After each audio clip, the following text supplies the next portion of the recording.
Hola, mil bendiciones a todos.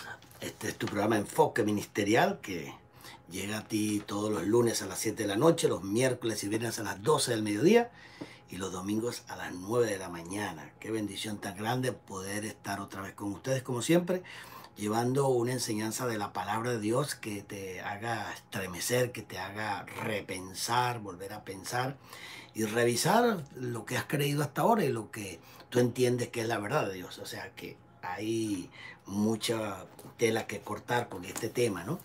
Una de las cosas que yo he sido a través de mi vida es analítico, es tener criterio, es poder revisar todo lo que me enseñan, todo lo que me predica por ahí, todo lo que la gente escribe y los tratados que impulsa, las tesis que impulsa en sus creencias. Yo las reviso, las estudio, las medito, las reviso por la palabra y voy así depurando. El Señor dijo que debemos escudriñar las escrituras. El Señor también dijo que debemos escudriñarlo todo y retener lo bueno. De tal manera que cuando Él dice escudriñar las escrituras, porque a vosotros os parece que en ellas tenéis la vida eterna y ellas, las escrituras, son las que dan testimonio de mí. Allá en Apocalipsis capítulo 19, versículo 10, hay un versículo que a mí me estremeció mucho cuando el Señor me lo reveló hace muchos años, acá en Apocalipsis capítulo 19. La última parte de ese versículo dice una gran verdad que me estremeció mucho. En el versículo 10, si bien recuerdo, dice al final del versículo, porque en el versículo 10 dice, y yo caí ante sus pies, Juan hablando ante la presencia de aquella presencia angelical tan fuerte, para adorarlo, pero me dijo, mira, le dijo el ángel, que yo soy consiervo tuyo y de tus hermanos, de los que retienen el testimonio de Jesús. Y mire lo que le dijo, adora a Dios, porque el testimonio de Jesús es el espíritu de la profecía, porque el testimonio de Jesús es el espíritu de la profecía. Eso es una escritura que hay que meterle el ojo y hay que revisarla, porque el testimonio de Jesús es el espíritu de la profecía. Yo vivo diciéndole a ustedes constantemente, los que me siguen, porque yo soy una persona que me gusta ser analítico, me gusta cuestionar las cosas. Jesús usó mucho en su ministerio, utilizó mucho las preguntas. Usted sabe que las preguntas son un arma muy poderosa para descubrir la verdad. Es por eso que los niños, desde que ya pueden hablar, se pueden comunicar y ya empiezan a tener uso de razón, sobre todo ya después de los 3, 4, 5 años, 6 años, 7, ellos siempre preguntan, ¿y por qué? ¿Y por qué? ¿Y por qué? ¿Y por qué? O sea, te están diciendo, explícame eso, ¿y por qué? ¿Y por qué? Y tú le sigues explicando y te sigues diciendo por qué. Eso es el mismo instinto natural que Dios, el Eterno, puso en nuestra voluntad para cuestionar, para preguntar, para indagar, para revisar, para que nos expliquen. Y una persona que ya adulta pierde ese sentido de cuestionar, de preguntar o de tener un análisis crítico de todo lo que oye, de todo lo que ve, cae en un lavado de cerebro en donde te programan, como programa el comunismo, como programa el socialismo y como programa el sistema eclesiástico.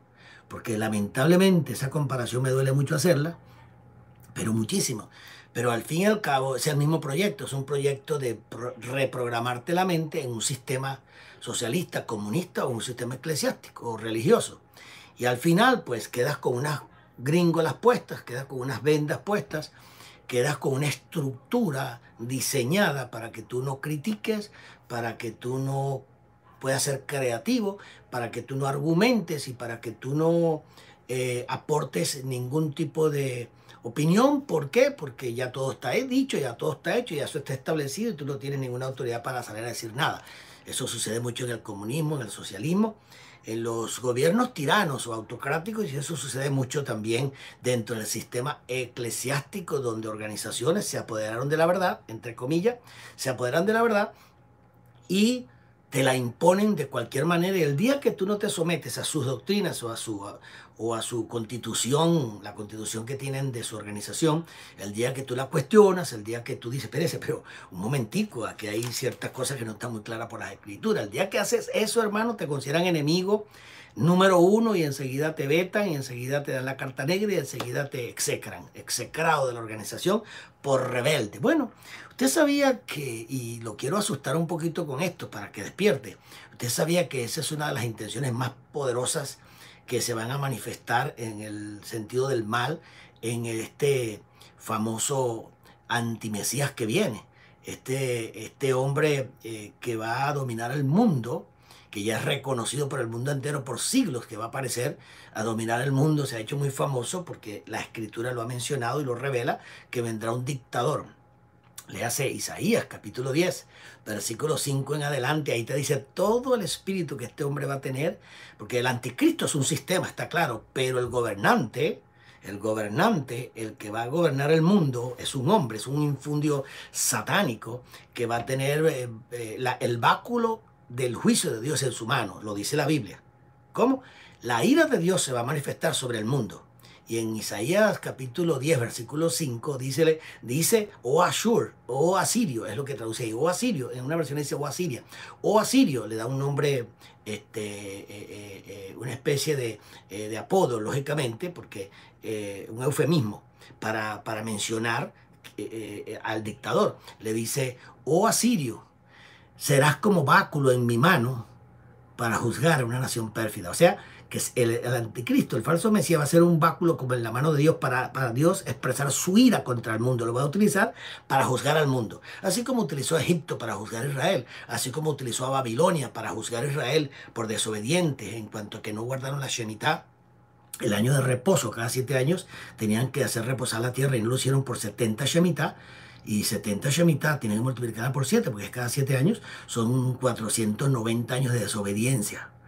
Casi diríamos, desde que Salomón muere y el reinado le pasa a Roboam y más adelante después se divide y lógicamente queda Jeroboam en la parte de la casa de Israel y en la casa de Judá, en la parte del sur, queda Roboam.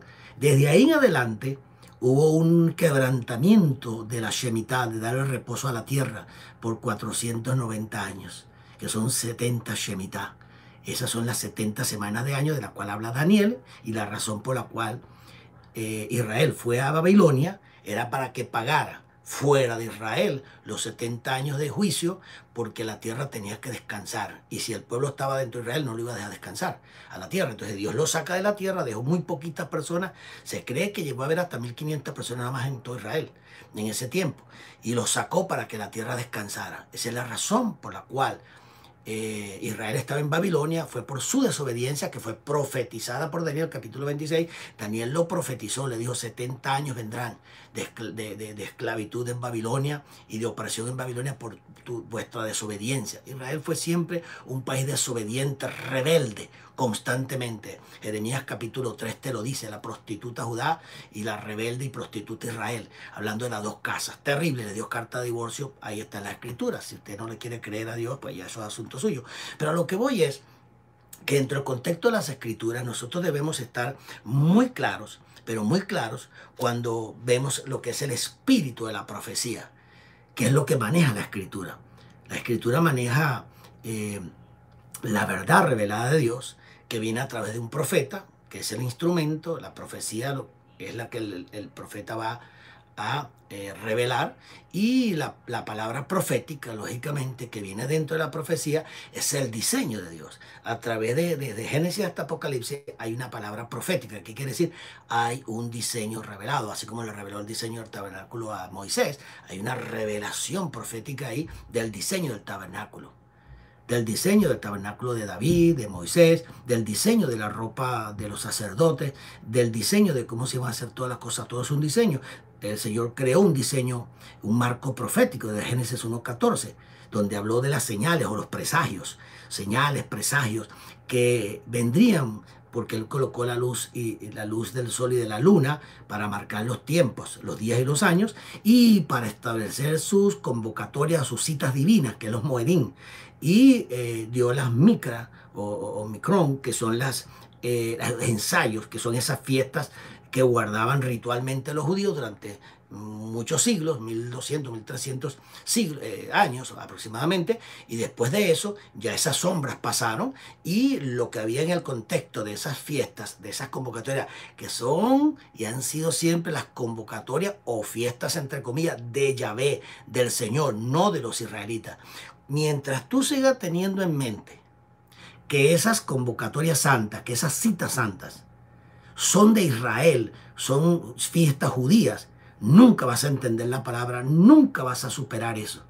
¿Por qué? Porque eso no tiene nada que ver con que eso pertenezca a Israel. Eso se le dio a Israel para que Israel los cumpliera bajo una ley moral, bajo una ley de ceremonias y bajo una ley civil, que es la composición de la ley mosaica, las tres divisiones que tiene la ley mosaica. Tiene las leyes morales, las leyes ceremoniales y las leyes civiles. Entonces, dentro de todas esas leyes que Dios le dio y de todas estas fiestas o convocatorias que Israel iba a guardar y va a cumplir estrictamente, subyace, debajo de esa fiesta subyace la revelación profética y la moral de Dios que permanece para siempre. Simplemente que durante ese periodo de tiempo de la ley judía o de la ley de Dios o de la ley de Moisés, como se conoce, la ley mosaica, que también se conoce así, es correcto decirlo porque así mismo lo dice la Biblia, estaríamos bajo las sombras, Israel estaría bajo las sombras y los tipos. Porque el antitipo sería Yeshua, el antitipo sería la verdad que él revelaría. Una vez que Yeshua cumplió toda la ley mosaica, y se dice mosaica perfectamente, está correctamente por la Biblia, porque así lo cita la Biblia, la ley mosaica, una vez que Jesús la cumple, y la ley mosaica cumplió el propósito de matar a Yeshua, porque para eso vino la ley, para condenar, para dar hijos para esclavitud, porque la ley mosaica estaba metaforizada con Agar y su hijo Ismael. Y dice que la ley producía hijos para esclavitud. Dice que la ley era para la carne. Dice que la ley era perentoria, tenía una fecha de caducidad. Eso lo dice la Escritura. Y si no, léete Hebreos capítulo 7, muy clarito, donde dice que la ley mosaica pues caducó, fue anulada. Fue revocada totalmente al final para que se iniciara una nueva ley, que la ley de Yeshua, la ley del Espíritu de vida en Cristo Jesús. Y bajo la ley mosaica se extrajo toda la ley moral, los principios espirituales y la palabra profética que estaba dentro de esa ley, pero lo que quedó detenido y quedó ya y caducó son las costumbres y las sombras. Los 10 mandamientos bajo la ley mosaica caducaron, bajo la ley mosaica, bajo el espíritu de condenación. Pero la ley mosaica bajo la ley de Yeshua, el nuevo espíritu de vida, está activa porque es una ley moral. Y las leyes morales son las leyes del carácter de Dios, no caducan. Lo que caducaron y lo que caducó fue las ceremonias, los ritos y las sombras y tipos. Hay muchos tipos de Yeshua, el tabernáculo es un tipo de Yeshua, pero ya no hay más tabernáculo porque ya está Yeshua. El sacerdocio levítico era un tipo del sacerdocio de Yeshua. Bajo el orden de Melquisedec se abolió el sacerdocio levítico, ¿verdad que sí? Se abolió el templo, ¿verdad que sí? Porque era el templo de Yeshua. Porque hubo 2 templos que se construyeron y el tercer templo no es el que van a construir los judíos. El tercer templo es el que es Yeshua cuando resucitó de los muertos y ahora vive para siempre. Y Él es el templo y nosotros, Él es la cabeza y nosotros somos el templo de Yeshua. O sea que somos parte del templo, que es el tercer tabernáculo del cual habló Yeshua. Entonces el templo fue abolido, la ley mosaica fue abolida, el templo fue destruido, como lo dijo Jesús, el sacerdocio fue abolido, la ley mosaica quedó ya caducada, lo dice la Escritura, el sacerdocio caducó porque ahora tenemos un nuevo sacerdote. Todo eso pasó para que entráramos ahora en una ley que es la ley del Espíritu de vida, que está concentrada en 2 mandamientos por el Espíritu. Amarás a tu Dios con todo tu corazón, con toda tu mente, no con tu alma. Mente, la palabra psijí o la palabra nefesh nunca significa alma. Es una palabra católica romana, latina. No tiene nada que ver con alma, tiene que ver con tu mente, con el ser humano, con el nefesh, con la naturaleza humana, el hombre natural. Entonces la Escritura dice que amarás a tu Dios. Amar en ese contexto, y ya vamos a hablar de lo que hoy les quiero hablar sobre la importancia de las decisiones, pero estoy poniendo un buen fundamento para que entienda cómo es que hay que decidir y sobre qué hay que decidir. Pero el Señor estableció el amor. Dijo que amaríamos al Señor con todo nuestro corazón, nuestra mente y nuestras fuerzas, y a nuestro prójimo como a nosotros mismos. La palabra amor ahí no es la palabra de este amor eros o el amor filio que tenemos por nuestros hermanos, nuestros familiares, o el amor pasional, que es el eros. No se trata de ese amor. Cuando Dios habla, amarás al Señor, Ahí amar, cuando tú le dices yo te amo, o tú le expresas a alguien la palabra amar, porque una cosa es querer y otra cosa es amar. Por ahí lo dice una canción, creo que de José José, no es lo mismo querer que amar, amar es esto y querer es lo otro. Él lo define a su manera, ¿no? Románticamente. Pero es verdad, hay una diferencia. Querer es una cosa y amar es otra. Cuando Dios habla de amor, cuando el Señor mencionó la palabra amor del hebreo, esta palabra amor es mucho más profunda de lo que tú te imaginas. Y nosotros la utilizamos muy vagamente. Lo utilizamos muy vagamente y sin sentido. En la Biblia, la palabra amor, cuando tú le dices al Señor, yo te amo, el sentido de esa palabra es, yo te necesito tanto, tú eres tan importante para mí, que tú eres toda mi vida y yo estoy dispuesto a morir, aún morir y dar mi vida por tu causa. Eso es amar. O sea, cuando Jesús dijo, para resumírtelo, claro está, es un resumen, es cuando Jesús dijo, amarás a tu Dios, a tu Yahvé, a tu Señor con todo tu corazón, con toda tu mente y con toda tu fuerza. Te está diciendo, al punto, amarlo es que estás dispuesto a rendir tu vida a Él y aún darla por Él si la tienes que dar. Ese es el sentido de amar. Y a tu prójimo como a ti mismo. Mire esa comparación. Entonces el Señor dijo, en estos dos mandamientos se cumple toda la ley y los profetas. ¿Cómo te quedó el ojo? Eso lo dijo Jesús. Él no dijo guarda Shabbat bajo esta ley, él no dijo esto, es lo otro. Él dijo dos mandamientos. Si tú amas al Señor con todo tu corazón y entiendes el nuevo pacto en Yeshua, que es un pacto espiritual, no de la letra que mata, porque la letra mata. ¿Qué significa la letra mata? La letra de la ley, escúcheme, ahí se refiere a la letra de la ley. La letra de la ley, o sea, la ley mosaica no daba vida, mataba, lo dice Pablo. No daba vida, mataba.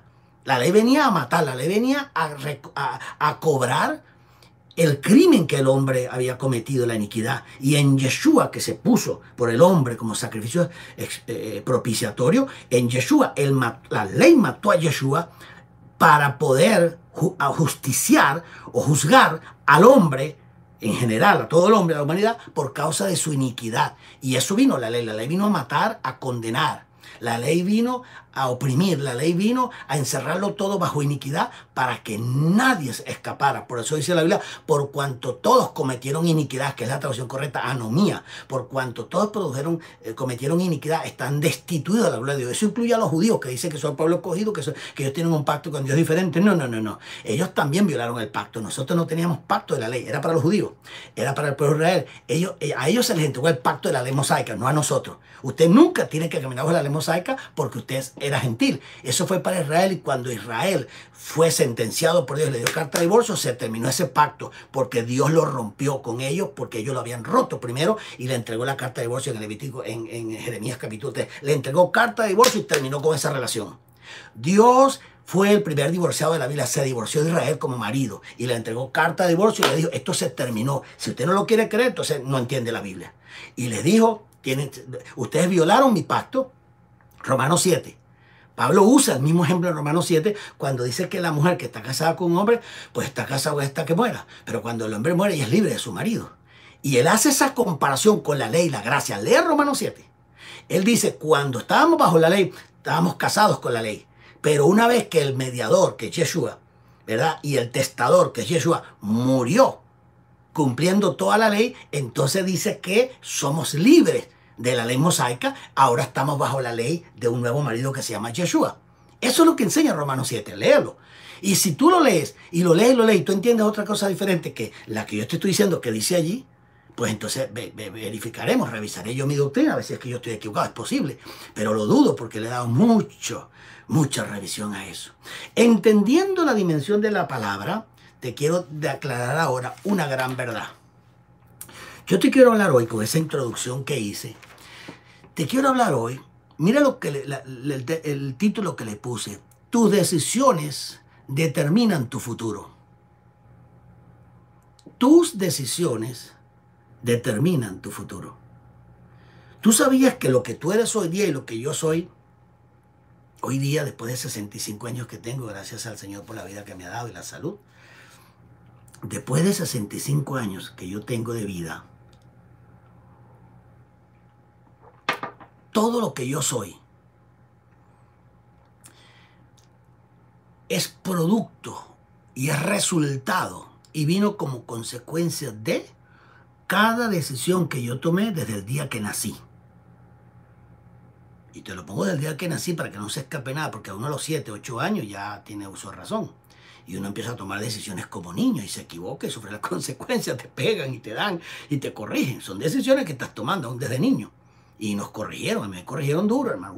A veces me llevé unas palizas, hermano. Una vez mi mamá me agarró como a los 13 años, 14 años, que nunca mi mamá, es la única vez que mi mamá me pegó en mi vida. Porque tenía problemas con unas materias de la secundaria, salí mal. Y me la pasaba jugando fútbol, y me la pasaba, no hacía nada malo, sino que me iba mucho al deporte. Y cuando llegué con el boletín de las notas y eso, que mi mamá lo vio, imagínese, agarró un zapato, fue la única vez que me cayó a zapatazo limpio, y me dio con todo y me reclamó, y bueno, eso me hizo reaccionar a mí. Y logré tomar las materias de nuevo, que te las pasan, si tú no pasas el año, te dan un tiempo de reparación, ¿verdad? Llamamos nosotros en Venezuela, para recuperar la materia, y presenté los exámenes y las pasé y me recuperé, y de ahí me convertí en un buen estudiante en tercero, cuarto, quinto año de bachillerato en mi país. Ya después me fue muy bien, pero tuve que ser corregido por mi mamá. Mi mamá fue la única vez que me pegó. Yo no tuve padre. Acuérdense que tuve un padrastro y mi padre nos abandonó cuando yo estaba en el vientre de mi madre. Entonces yo crecí sin padre. Y era muy difícil, era muy rebelde por muchas razones. Y crecí así hasta los 21 años que me convierto al evangelio. Perdono a mi padre, que le juré matarlo algún día. Gracias al Señor que nunca lo maté. Pero tuve que pedirle perdón a mi padre. En vez de pedirme perdón a mí con todo lo que nos hizo, fui yo a pedirle perdón, lo abracé y yo te perdono por todo lo que hiciste. Ya estaba hablando, yo tenía como 27, 28 años cuando hice eso, ya tenía 6, 7 años de ministerio y tuve que superar todo eso. Pero mis decisiones, cada decisión que yo fui tomando en mi juventud, cuando las reviso, hay cosas que hice que digo, Dios, ¿por qué yo tomé esta mala decisión? ¿Y por qué esto? Y reviso todas las decisiones que yo tomé. Muchas me causaron graves problemas. Muchas me trajeron frustraciones grandes. Muchas me trajeron pérdida. Mucha pérdida de muchas cosas, ¿no?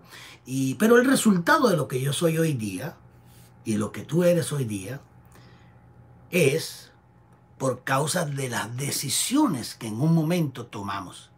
Hay decisiones que tomamos muy a la ligera porque pensamos que no es importante. Y a veces hay cosas que vinieron a mi vida y yo tomé muy ligeramente lo que decidí. Me pareció que no era importante, hermano, y se lo digo. Después con los años dije, ¿qué hice yo? Porque yo no pensé esto, Dios mío. Eso me trajo unas situaciones muy difíciles. No una, muchas veces lo hice. Luego que me convierto al evangelio, todavía tomé decisiones equivocadas, muchas todavía. En mis primeros 10, 15 años de ministerio, 20 yo diría, también todavía era cometiendo muchos errores. Perdone que voy a usar la palabra, muchos errores estúpidos, hermano, muchos errores bobos, idiotas, las emociones, las falsas doctrinas religiosas que me habían metido en la cabeza, cómo yo entendía las cosas. Entonces hice muchas cosas que lamenté mucho haberlas hecho, pero bueno, me enseñaron, aprendí a los golpes, pero aprendí. Por ensayo y error aprende uno muchas veces. Y eso me costó mucho a mí. Hoy en día, después de 43 años que cumplo ahora, hoy es que 22 o 23, ay, hoy es 23 yo creo, sí, hoy estoy cumpliendo, mira qué cosa, no me acordaba, ahorita fue que vi 23 de octubre, es hoy, ¿verdad? Sí. Tú sabes que hoy estoy cumpliendo 43 años de ministerio, ¿qué le parece? 43 años desde el día que yo recibí el llamado del Señor y el Señor puso en mis dones y empecé a ministrar la palabra. Eso fue maravilloso. Siempre recuerdo ese día cuando inicié el ministerio, cuando comencé a entender, a revisar la escritura, empecé a enseñar, empecé a imponer manos, a sanar enfermos, un ministerio glorioso que me llevó a las naciones por muchos años, ya 43 años. Entonces, ¿qué soy yo ahora? Yo soy el resultado de todas las decisiones que yo he tomado. Aún tuve que decidir aceptar al Señor. Bueno, en la Biblia hay muchas formas de verlo. Tú miras la escritura desde el mismo Génesis. Adán tuvo que tomar una decisión. El Señor le dijo, el día que de ese árbol comieres, ciertamente morirás. Le entregó su ley, la ley primigenia, la Torah primigenia, no la del monte Sinaí. La Torah primigenia, la que le entregó a Adán, no es la misma que entregó en el monte Sinaí. La del monte Sinaí fue añadida por causa de las transgresiones. Gálatas 3:19. Lea la Biblia, no se me ponga fanático. Yo soy una persona que creo, y se lo vuelvo a repetir, en la investigación. Creo en el escudriñar porque el Señor lo ordenó. Creo como Pablo grandemente enseñó sobre las escrituras. Yo soy una persona que me tomó tiempo aceptar esa verdad, que yo hoy predico, que yo hoy enseño más bien. Me tomó tiempo, por muchas razones que me sentía confundido en algunas áreas, no estaba seguro en algunas doctrinas, me habían enseñado tanta cosa errada que me costaba deshacerme de ello. Escúcheme, anote esto que me viene del Espíritu ahora mismo. Una de las cosas más difíciles en la vida, en cuanto a las decisiones, gracias Señor, es destruir un sistema de creencias. Poner a un lado todo lo que uno cree una vez que uno descubre que uno está errado. Deshacerse de una creencia o de las creencias, de una manera de creer las cosas, porque te enseñaron en un sistema, porque te enseñaron en un concilio, porque te enseñaron en una iglesia, una congregación o por lo que sea. Y tú creciste con un sistema de religión y un sistema religioso y tienes tu manera de creer en Dios. Entonces yo desde muy jovencito, cuando me convertí al Evangelio, yo me daba cuenta que los bautistas tenían una forma de creer, los presbiterianos otra, los metodistas, los luteranos, los evangélicos, los pentecostales, fríos, calientes, tibios, había de todo. Y yo decía, pero bueno, ¿y cómo es esto? Hablo con un bautista y me habla de un Dios diferente al que yo estudio en la Biblia, y hablo con este y me dice de otra manera. Entonces yo decía, pero bueno, ¿y cómo es esto, Señor? O sea, si todos tenemos la misma Biblia, ¿cómo es que existan tantas creencias? Y eso me molestó por mucho tiempo. Entonces yo me di cuenta que cada uno que tenía su creencia y que cree en el Dios que se imagina o que le enseñaron, pues eso es una decisión que tomaron. Entonces yo me vi en la encrucijada, en una bifurcación tan grande mental y espiritualmente, que yo decía, pero yo no soy bautista, ni soy presbiteriano, ni soy metodista, ni creo en organizaciones conciliares que me imponen cosas. Hay algunas organizaciones que tienen tremenda doctrina, muy buena y funcionan bien, no estoy diciendo que no, pero la gran mayoría, usted lo sabe, se desvían porque tienen unos propósitos muy personales o muy de su organización y crean sus constituciones, y una vez que las crean es muy difícil poder retractarse. Eso es lo que le estoy diciendo, que una vez que usted cree algo, que a usted le implantan algo, le hacen un lavado de cerebro con el comunismo, con el socialismo o con el cristianismo. El cristianismo te hace un lavado de cerebro en muchas organizaciones en donde te ponen a creer que Dios enferma, por ejemplo, o que la salvación se pierde, o que hay un arrebatamiento pre-tribulación. Esas son doctrinas totalmente falsas todas. Pero a ti te enseñaron, y a mí nos enseñaron que había un arrebatamiento pre-tribulación. Entonces yo me lo creía, y hasta hace, yo diría que algunos, mire, 20 años atrás, es muy probable. Yo tengo 43 años, pero algunos 20 y pico de años, yo tenía dudas sobre esas doctrinas, sobre todo en el caso del arrebatamiento, ¿no? Que era pretribulación. Y a mí eso me molestaba porque yo era una persona estudiosa, pero tenía que enfrentar el problema. Entonces me metí en la escritura, pero a investigar. Cuando consigo el libro de Samuel de Lacunza, que habla sobre la venida de su majestad, que habla de la venida del Señor y de lo que él llama el arrebatamiento, y lo ubica pretribulación. Cuando empiezo a leer sobre ese libro de Samuel de Lacunza, sobre la tribulación, sobre el arrebatamiento, perdón, me doy cuenta que este hombre había implantado, había sostenido una doctrina errada. Es un católico, un obispo católico, creo que era cardenal, creo que era de Chile, si no me equivoco era chileno, si no me falla la memoria. Y este hombre enseñó esa doctrina con el libro que escribió, que si me recuerdan, me escriben, yo se lo busco, se lo bajo de internet y se lo mando, porque está en los libros e-books que se llaman, y se lo puedo enviar. Y usted ve la falsa doctrina completica de lo que él enseña como el arrebatamiento para la tribulación. Cuando yo me leí ese libro y empecé a investigar las escrituras, estaba atacando, y yo estaba tratando de averiguar una de las doctrinas más duras que hay todavía en las iglesias pentecostales y bautistas y en el mundo entero. Yo veo teólogos y veo grandes conferencistas, pero reconocidos, hermano, que te siguen hablando de un arrebatamiento o de un levantamiento de la iglesia, que sí lo hay un arrebatamiento, porque también hay un grupo que cree en el reino ahora, que dice que no hay arrebatamiento, que son los amilenaristas, que es otra corriente. Pero bueno, esto es un sancocho, hermano, esto es un arroz con mango, todas estas doctrinas y estas cosas. Uno tiene que investigar. Entonces yo me dediqué a investigar. Uno se había verdaderamente un levantamiento, él es un arrebatamiento, porque estos decían que no, los amilenaristas, que creen en el reino ahora. Otros sí creen, pero creen que es pretribulación, otros que es mitribulación, otros que es postribulación. O sea, muchas corrientes, muchas escuelas y muchas corrientes. Entonces yo tuve que decidir. La vida es una decisión. Y yo digo, wow, pero esto, será aquello. Y hermano, pasé años, no 2 días, años, leía y leía, investigaba y mi duda por aquí. Yo tenía que estar seguro. Y empecé a buscar citas y citas y citas. Le digo, me tomó años, me tomó como, no le miento, me tomó 6, 7, 8, quizás hasta 10 años. Tener eso muy claro. Porque yo no quería seguir enseñando una cosa que yo no estuviera seguro. Entonces me tomé el tiempo a investigar. Finalmente, con mi investigación, por eso yo le digo a ustedes, siempre le digo, no me crea nada a mí, porque yo fui igual que usted. Yo recibí un montón de enseñanzas y las adopté porque me dijeron que eso era así los pastores y los concilios. Y ya, pues uno dice, bueno, si ellos lo están diciendo, debe ser así. Y no necesariamente. No necesariamente la mayoría tiene la razón. Fíjense que en la Biblia es todo lo opuesto. En la Biblia es un remanente que sigue a Dios. En la Biblia siempre queda el remanente, un remanente de Israel, que un remanente de esta iglesia que usted está viendo ahora y que se está llevando a cabo esta pandemia que hay, terrible, que se han cerrado las congregaciones, que ya no se pueden casi reunir y toda esta cuestión que está sucediendo, pues la gente ha desertado de las iglesias. Acuérdense lo que dice la Biblia. Dice que en segunda de Tesalonicenses capítulo 2, dice que para que el Señor venga, ahí voy a destruir ahorita una vaca sagrada, lo que voy a decir ahora también, es otra vaca sagrada, lo que voy a decir ahora, pero bueno, usted analícelo. Segunda de Tesalonicenses capítulo 2, versículo 2, capítulo 2, todo el capítulo 2, dice en cuanto a la venida del Señor, vea el capítulo y empieza hablando Pablo acerca de la venida del Señor, porque los tesalonicenses empezaron a meter una falsa doctrina que el Señor había venido. Y entonces empezaron a orar por los muertos y a bendecirlos. Y empezó una batalla tremenda allí de error. Y Pablo le dice, espere, ¿qué les está pasando? Y usted le dio una buena doctrina en cuanto a la venida del Señor y a nuestra reunión con Él. Esto es lo que ustedes tienen que saber.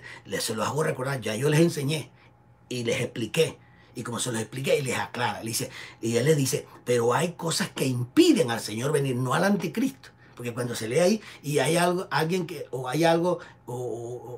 algo que lo impide venir, alguien, dice una traducción, que le impide venir, la gente cree que es al anticristo.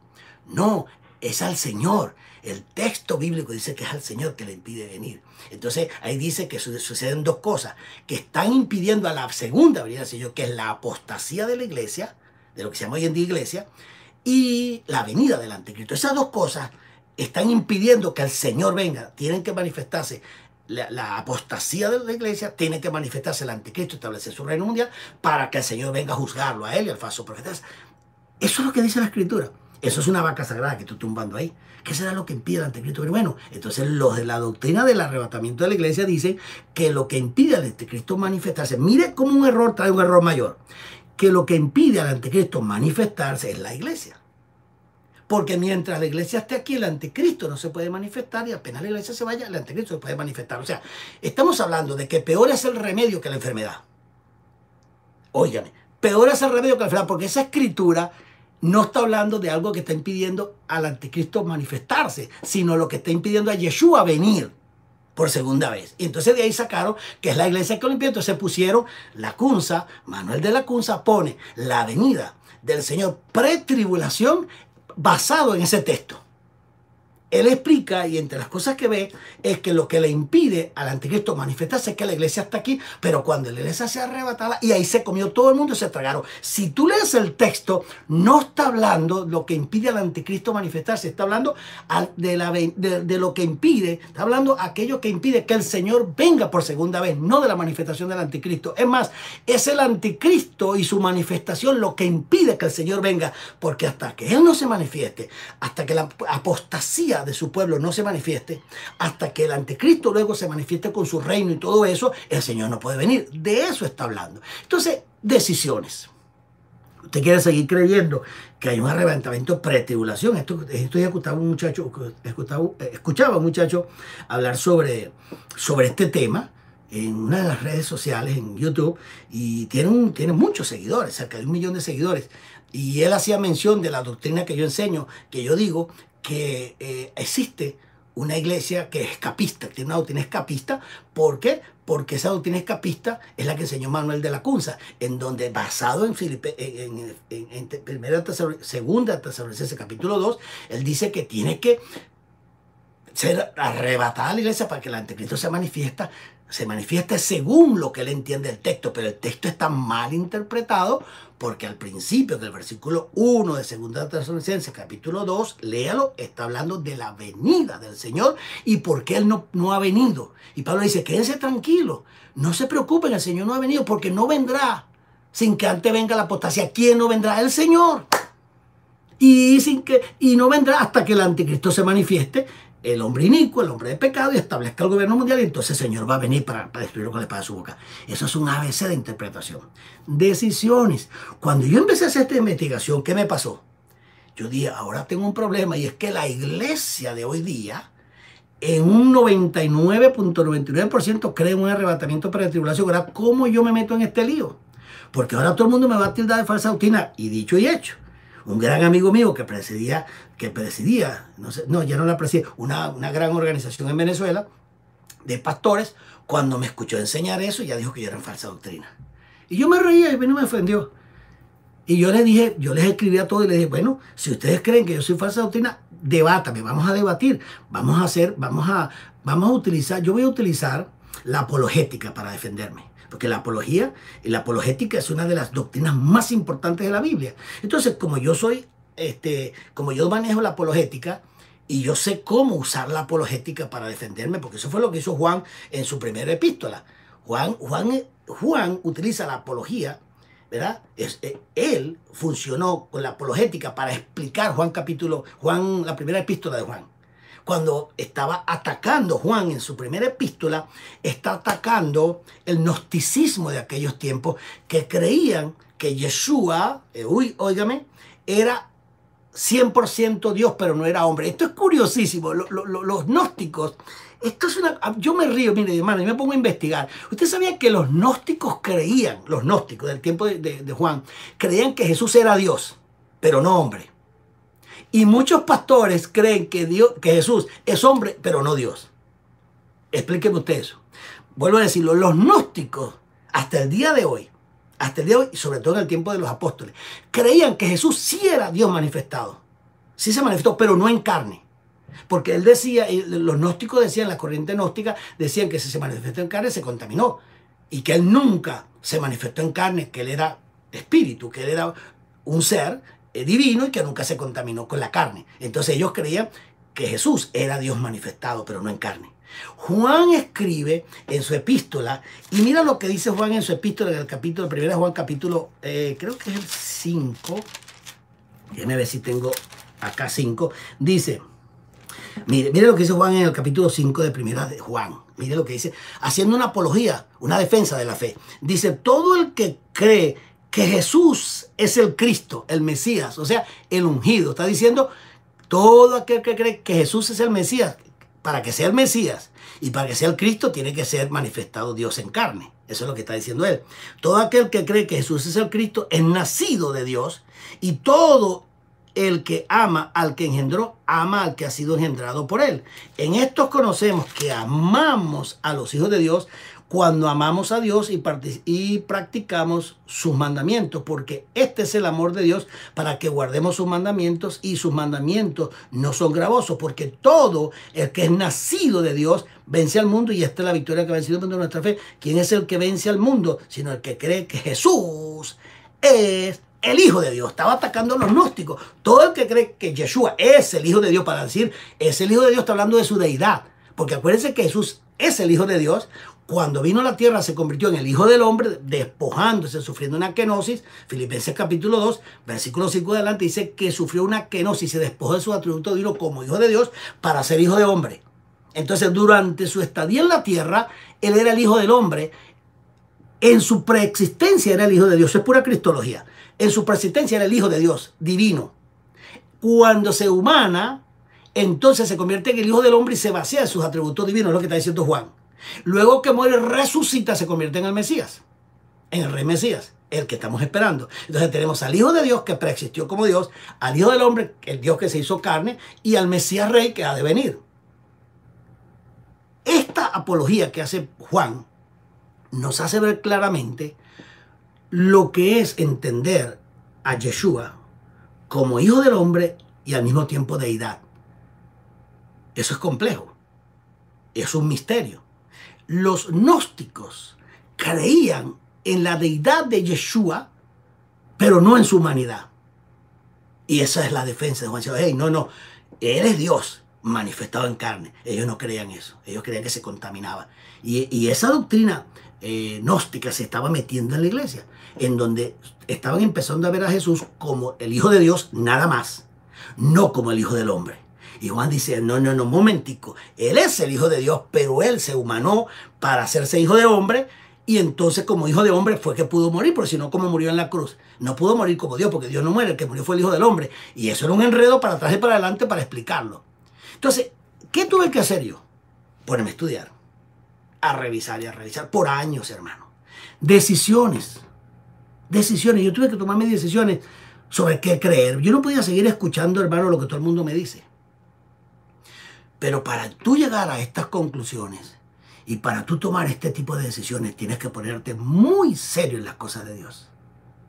Si tú crees que con el cultico, y perdone, no quiero ofenderlo, la idea no es ofenderlo, pero te tengo que hablar claro. A veces uno tiene que, darle a la gente así un poquito fuerte para que la gente reaccione. Sí, y perdone lo que le voy a decir, no se ofenda.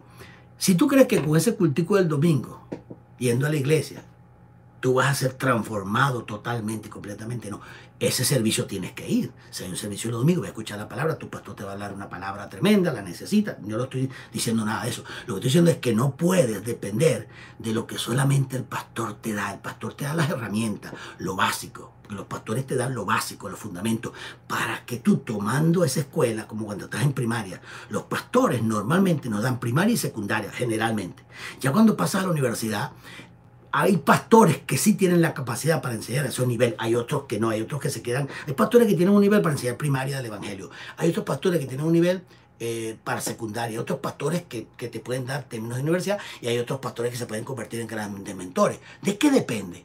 Depende de qué ha hecho ese pastor con su vida. Hay pastores que son, mire, hermano, hombres con un amor. Yo he conocido pastores muy sencillos, muy humildes. No manejan la escritura, muy poco lo básico. Oiga, mi hermano, pero tienen una vida de santidad, de comunión con Dios, de seriedad, de respeto a las cosas del Señor, que uno tiene que quitarse el sombrero, hermano, porque son hombres de Dios muy serios, pero muy básicos en su evangelio.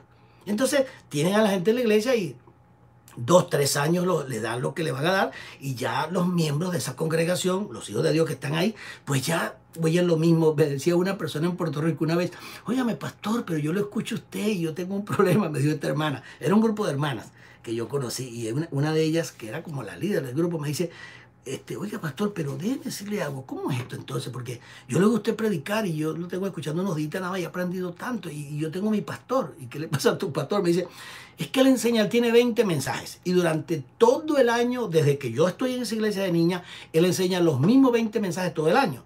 Bueno, tiene muchos mensajes, porque uno debería enseñar un solo mensaje, que es el reino de Dios. Pero bueno, este tenía 20 mensajes, está bien. 20 mensajes, pero dice que enseñaba lo mismo. Pasaban los años y los mismos 20 mensajes, ¿no? No está mal, porque uno debe tener una enseñanza clara y profundizarla. Oral Roberts, el gran evangelista Oral Roberts, imagínense, uno de los padres grandes del evangelio aquí en Estados Unidos, él decía que Dios le había dado a él un solo mensaje, y que nadie puede tener más de un solo mensaje, porque en la Biblia hay un solo mensaje, y es verdad, es el mensaje del reino de Dios, no hay otro mensaje. Entonces, si todos enseñáramos y proclamáramos la esencia del evangelio del reino, hermano, esto sería maravilloso. Pero lamentablemente hay gente que no avanza, que son gente buena, amorosa, pero que no dan buena enseñanza, no profundizan. Entonces, estás en una iglesia donde pasas 30 años en primaria. Quizás llegaste a sexto grado. Pasa eso. Yo conozco iglesias así. Y no estoy faltando el respeto a los pastores. No. Te estoy diciendo que son hombres de Dios, llenos de la gracia. Dios los usa en sanidades, milagros, levantan gente, salvan las vidas. Sí, hermano, estoy de acuerdo. Pero no hacen madurar a la congregación, porque no dan más, no estudian, no investigan. Simplemente se quedaron allí en un nivel. Como hay maestros, como hay profesionales. ¿Cuántos abogados hay? ¿Y por qué no todos tienen un bufete con 40 abogados trabajando en su bufete?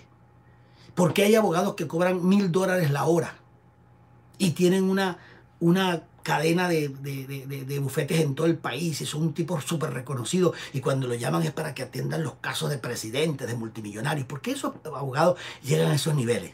Bueno, porque tuvieron la posibilidad de estudiar, de sacar posgrado, de meterse, de codearse con los más grandes y son unos berracos, como dicen los colombianos. Y entonces, pero hay abogados que esto es todo lo opuesto, sacaron su título de Derecho en la universidad y atienden casitos así muy básicos, hacen documentos o trabajan como un paralegal en una oficina, un bufete, haciéndole los documentos a los abogados y son abogados, pero nunca avanzan como abogados. Son abogados sencillos, no son abogados sino de hacer un documento, una cuestión de renta, hacer cualquier casito, pero no litigan en un tribunal, no litigan. No son penalistas, no son, a veces son laborales y son muy básicos, a veces son penalistas, pero muy básicos, no atienden casos grandes. ¿A qué se debe eso? Bueno, tienen que prepararse, tienen que estudiar, tienen que enfrentar muchas cosas, superarse, hacer posgrado. A veces no se puede, porque no tienen el dinero, a veces la cabeza no les da, a veces no tienen el ánimo, a veces no les interesa mucho. Hay gente que son flojas, hermano. Sacaron un título de abogado porque la mamá los empujó y los empujó. Ajá, como le pasó a un muchacho que el papá quería que fuera médico. Yo quiero que usted sea médico, porque el hombre, el padre, quería ser médico y él no pudo ser médico, el padre, porque tuvo hijos, la esposa, que mantener, no le dio tiempo de ir a la universidad, pero él quería ser médico. Entonces, cuando su niño nació, él dijo, este niño va a ser médico. Cuando el muchachito tenía 12, 13 años, tiene que ser médico, médico, médico. Cuando el niño se graduó de la escuela superior, de bachillerato en Venezuela, aquí se dice high school, para ir al college o a la universidad, tienes que estudiar medicina, pero lo puso una presión que el muchacho respetaba a su padre, lo amaba y era un muchacho muy disciplinado, pues estudió la carrera de medicina, 7, 8 años, qué sé yo, y se graduó. El padre fue a la graduación, vio a su hijo graduándose de médico, el hombre feliz porque su hijo logró lo que él nunca pudo lograr. La ceremonia fue maravillosa, se felicitaron, se dieron besos, fueron a comer, participaron de un tremendo almuerzo después de la graduación y resulta que cuando llegaron a la casa, el hijo le dijo, papi, siéntate aquí, mami, siéntate acá. ¿Cómo se sienten ustedes conmigo? Muy contento. Y el padre con la boca así llena. ¿Cómo que sí? ¿Qué tal? Como muchacho, tú no sabes la alegría que yo tengo hoy día, que tú seas médico. Tú lograste lo que yo quería lograr y tal. Y él lo escuchó. Después que el padre se expresó, le dijo, ahora yo tengo que decirte algo, papá, que quiero que me escuches atentamente. Aquí tengo el título que logré. Yo te lo quiero entregar. Porque yo logré lo que tú querías que yo lograra e hice lo que tú querías. Toma mi título y yo te lo regalo porque de aquí en adelante, papá, yo soy mayor de edad y ahora yo quiero ser músico. Yo nunca quise ser médico. Así que ya te complací, ahora me voy a dedicar a lo que yo quiero hacer, papá. Yo tomé una decisión desde niño de ser músico y yo no lo pude ser. Yo te complací. Y yo fui médico para agradarte, padre, porque te amo y te respeto y eres mi padre. Pero ahora déjame a mí. Ya te cumplí, déjame a mí ahora hacer lo que yo quiero ser. ¿Será esa la actitud que nosotros deberíamos tomar? Sí. Sí, esa es la actitud. Nosotros tenemos que saber qué es lo que queremos. Y este muchacho, por respeto a sus padres, mira lo que hizo. No pudo enfrentar por muchas razones que él tendría. Pero la pregunta que yo me hago es, ¿tenemos nosotros que aguantarnos 40 años de religión, 20 años de religión, por agradar a los hombres, al concilio, a la organización, a nuestro pastor? Y nunca, después de 20 años, tener que decirle, oye, pastor, mire, yo lo respeto a usted, lo amo, lo quiero mucho y yo nunca he querido contradecir lo que usted dice, pero yo creo que ya llegó la hora de que yo soy mayor de edad, pastor, y tengo 30 años, 40, 50 años, tengo hijos, soy un hombre hecho y derecho. Yo amo hecho y derecha y yo no estoy de acuerdo con muchas cosas acá. Yo he estudiado, me he preparado y aquí tenemos que tomar una decisión. Yo quiero explicarle lo que yo entiendo de la escritura y usted ve si lo puede asimilar y si lo acepta y si no, pues entonces tenemos que tomar una decisión, pues yo no puedo seguir aquí así. Yo no puedo seguir escuchando cosas que ya yo sé que eso no va, que eso no está correcto o que eso no es así como se enseña. Eso es un enfrentamiento que uno tiene que tener. Cuando yo lo tuve, tenía 23 años, 24 años, con mi pastor, que era un puertorriqueño en Venezuela, se llamaba Manuel Morales, un hombre de Dios lindo, tercer grado de escuela, 56 años. Él me decía, yo fui un analfabeta, yo medio sé leer y escribir, pero Dios me ha usado y tal, qué sé yo. Un hombre de Dios maravilloso. Uno de los mejores pastores que yo tuve fue Manuel Morales, Dios lo bendiga, que él partió con el Señor hace como 15 años atrás. Pero él me enfrentó un día, el pastor a mí, y me dijo, Jorge, yo te quiero pedir perdón, me dijo, porque en la enseñanza de esta mañana tú estuviste enseñando así, así, así, pues ya hay muchas cosas que yo no estoy de acuerdo con lo que tú hablas de la justicia, de la justificación. Yo hablaba mucho de fe, de que fuimos justificados, que ahora estamos en otra dimensión, y él no entendía esa doctrina, porque él creció con de la Iglesia de Dios Pentecostal en Puerto Rico, imagínese usted. Iglesia de Dios Pentecostal en Puerto Rico creció de toda su vida. Y cuando yo estoy enseñando lo que es la dimensión de la justificación, que hemos sido hechos justos, que hemos nacido de nuevo, que ahora tenemos autoridad y poder para actuar y todo esto, cuando yo empiezo a enseñar ese nivel, a él le chocó, pero él me sentó y me dijo, mira, yo no quiero contradecirte, me dijo, yo sé que tú estás enseñando la verdad, yo soy un hombre de poca escuela, a mí me enseñaron, yo me dediqué al Señor, yo lo amo, pero mi doctrina es muy básica y tú eres un hombre que has investigado. Cuando yo trabajaba con él, que yo estaba, ya yo era profesor de idiomas. Ya yo había pasado por una universidad, tenía esa edad, pero yo era un hombre preparado a los 22, 23 años, ya yo tenía una carrera, había ido a Londres, había estudiado inglés, había pasado por una universidad, y él sabía que yo era una persona preparada, y él me dijo, yo sé que tú tienes otro nivel, yo te quiero bendecir, porque yo sé que pronto tú te vas a ir a tu ministerio. Y yo quiero que sepas que el día que tú te vayas, yo te quiero bendecir, porque yo sé que Dios tiene un llamado contigo y tú tienes un nivel para ir al mundo entero a predicar. Ese pastor, unos mesecitos después, me bendijo, me ungió, me abrazó. Esa fue la última vez que lo vi. Me abrazó y me dijo, anda, cumple tu ministerio como evangelista. En ese tiempo yo me perfilaba como un evangelista fuerte. Ya estaba predicando y me envió y me bendijo. Esa fue la última vez que lo vi.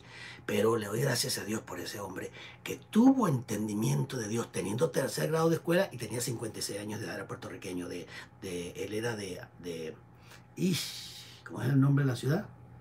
Se me va el nombre ahorita. Se me va el nombre, un nombre medio extraño. Entonces yo le agradecí a ese hombre, a Manuel Morales, al pastor Manuel Morales, por esa madurez que tuvo, ese amor, ese cariño amoroso. Hombres así, hermano, tienen poco conocimiento de la escritura, lo básico, pero son hombres llenos de Dios. No menosprecies a tu pastor nunca porque no sepa mucho. Mira su corazón, mira su actitud, respétalo, ámalo. Pero si en algún momento tienes que ir, avanzar tú y seguir adelante, pues siéntate con él sin faltarle el respeto. Por todo lo contrario, al revés. Sintiéndote orgulloso que fue tu pastor, pero tú tienes que encaminarte como un hijo que ya tiene 22, 23 años, se enamora, se quiere casar, ya estudió en la universidad, se graduó y le dice a papá, papi, llegó el tiempo que yo me vaya de casa porque ya me enamoré, me voy a casar, quiero hacer mi hogar, y que el padre se ponga bravo, enojado. ¿Cómo que te vas a ir de la casa después que te pagué los estudios, he hecho todo por ti, ahora te vas a ir? Y le dice, sí papi, pero yo soy un hombre, tengo que irme, tengo que agarrar mi camino. ¿Usted se imagina un padre insultando al hijo porque se va de la casa y se va a casar y va a seguir su rumbo? No. Bueno, yo tampoco me imagino un pastor, un verdadero pastor, no me lo imagino, peleando con un miembro de iglesia porque ya tiene 20 años allí y ya creció y ya se desarrolló y le está diciendo, pastor, gracias porque yo tengo que seguir mi camino. Que se enoje, ¿porque se va a enojar? Si eso es un hijo tuyo. Ahora, si lo que era un miembro, no un hijo, entonces tienes el problema de que lo veías como un miembro que te daba los diezmos, pero no como un hijo que estaba creciendo y tenía que irse de casa algún día. ¿Será que tenemos una mente más religiosa que bíblica? ¿Sería que el Señor no soltó a los discípulos que tuvo? Los dejó ahí totalmente con él. ¿Cuántos años? 40 años, no. Dicen que algunos 3 años y medio. Yo pienso que menos. Yo pienso que fue menos. En unas verdades que yo tengo el que aprender a entender eso. Yo pienso que fue año y medio, 2 años. Y algún día te explicaré por qué. Él tuvo poco tiempo con los discípulos, muy poco, menos de 3 años, yo que te lo digo. Y en ese tiempo los entrenó, pero les dijo, yo me tengo que ir, yo voy a enviar a otro consolador, el Espíritu Santo. Él le va a hacer recordar todas las cosas que yo le he enseñado. Él les va a llevar a la verdad. Y él, Juan 16, 23, y él, el Espíritu Santo, os anunciará las cosas que han de venir. Son decisiones que tenemos que tomar. ¿Quién decide que tú seas pobre o seas rico? ¿Dios? No. Dios no decide que tú seas pobre o seas rico. Si Dios decide, si Dios es el que decide, tú explícame algo. Si Dios es el que decide quién es rico y quién es pobre, entonces tenemos un gravísimo problema, hermano. Porque tenemos un Dios muy injusto. Porque el dinero de este mundo, el poder económico de este mundo, está en manos de los impíos. No de los que son intercesores proféticos, no de los pastores que oran, no de los que evangelizan, no de los que viven clamando al Señor. No, no, no, no. La mayoría de la gente que es intercesor profético, que ora, que clama y que pastora, están pobres. No tienen nada. La riqueza la tienen los narcotraficantes, las grandes empresas, las transnacionales. Entonces, Si Dios es quien decide quién tiene riqueza, aquí tenemos un problema, porque le dio las riquezas al diablo, a los demonios y a todos los narcotraficantes y a los Rothschild y a los Morgan y a los Rockefeller y a los Gates y por ahí dele. Y a Joseph Bezos, el de Amazon, y a Mark Zuckerberg. O sea, aquí hay un problema. Porque esa gente no ama a Dios. Ni buscan al Señor, le sirven al Señor, pero tienen toda la riqueza del mundo. Los Rothschild nada más tienen 800.000 millones de dólares, dueños de la banca mundial, del oro y de cuánta cosa hay. Entonces yo me pregunto, óyeme, si Dios es quien decide quién tiene el dinero, entonces aquí tenemos un problema. ¿Y cómo se resuelve ese problema? Vete a Deuteronomio capítulo 8 un momentico, por favor, para que tú veas que todo es una decisión. Deuteronomio capítulo 8. Deuteronomio capítulo 8. Versículo 18. Fíjense que aquí el Señor está hablando a la nación de Israel. Y le dice, en el versículo 16, le dice que en el desierto te sustenté, o sea, Dios lo sustentó, le está hablando Moisés al pueblo, que en el desierto te sustentó, hablándole Dios, Moisés al pueblo, con el maná que tus padres no habían conocido, a fin de afligirte y ponerte a prueba para poder hacerte bien en tu futuro. Para ponerte a prueba, hacerte bien, dice, para hacerte bien, te puso a prueba para poder hacerte bien en tu futuro. Usted ve cómo es que Dios ve las cosas. Por eso estoy diciendo, tus decisiones determinan tu futuro. Mira lo que Dios le está diciendo. Yo te puse a prueba en el desierto para que tú me entendieras, me conocieras, para hacerte bien en tu futuro. Aquí está. Lo está leyendo en el versículo 16, ¿verdad? Mira el versículo 17. Y digas en tu corazón, Dios hablando del pueblo, y digas en tu corazón, mi poder y la fuerza de mi mano me ha procurado esta riqueza. ¿Lo que hizo quién? Nabucodonosor. Este reino lo construí yo, esto lo logré yo, y vino el juicio de Dios sobre él. 7 años, la mente se lo volvió mente de animal, y se arrastraba y caminaba en 4 patas como un animal por 7 años, hasta que un día se humilló delante de Dios, reconoció su error, y el Señor le devolvió la cordura y volvió a su reinado. ¿O se te olvida la escritura? Oído, versículo 17. Y digas en tu corazón, mi poder y la fuerza de mi mano me ha procurado esta riqueza. Versículo 18. Antes bien, o más bien, dice, recordarás a Yahvé tu Dios. Oye, pues Él es quien te da la fuerza para hacer las riquezas. ¿Qué dice? Él es quien te da la fuerza para hacer las riquezas. A fin, o con el propósito, ¿por qué Él quiere que tú tengas riquezas? A fin o con el propósito de confirmar el pacto que juró a tus padres, como se ve en este día.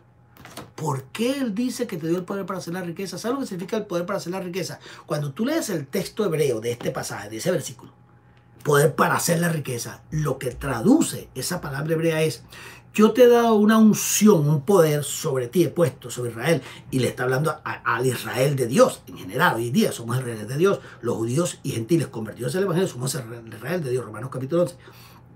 Yo te he puesto una unción, un poder sobre ti. Esto es lo que traduce. Para que las riquezas sean atraídas a ti. Tú no tienes que buscarlas. Tú eres como un imán. Mi poder, por ponerlo de una manera, es como cuando tú pones un imán y todo metal que está se pega al imán. Bueno, el Señor nos ha dado un poder a nosotros, una unción, para que las riquezas que no le pertenecen al diablo, le pertenecen a Dios. Salmo 24, ya lo vamos a leer. Aquí está, Salmo 24, léalo usted conmigo, para que no diga que yo me inventé esto. Salmo 24, se lo leo, un momentico, no se vaya de ahí de donde estamos en Deuteronomio 18. Salmo 24, mira lo que dice. Versículo 1. De Yahvé es la tierra y su plenitud, el mundo y lo que en él habitan. Y el mundo y los que en él habitan le pertenecen a Dios.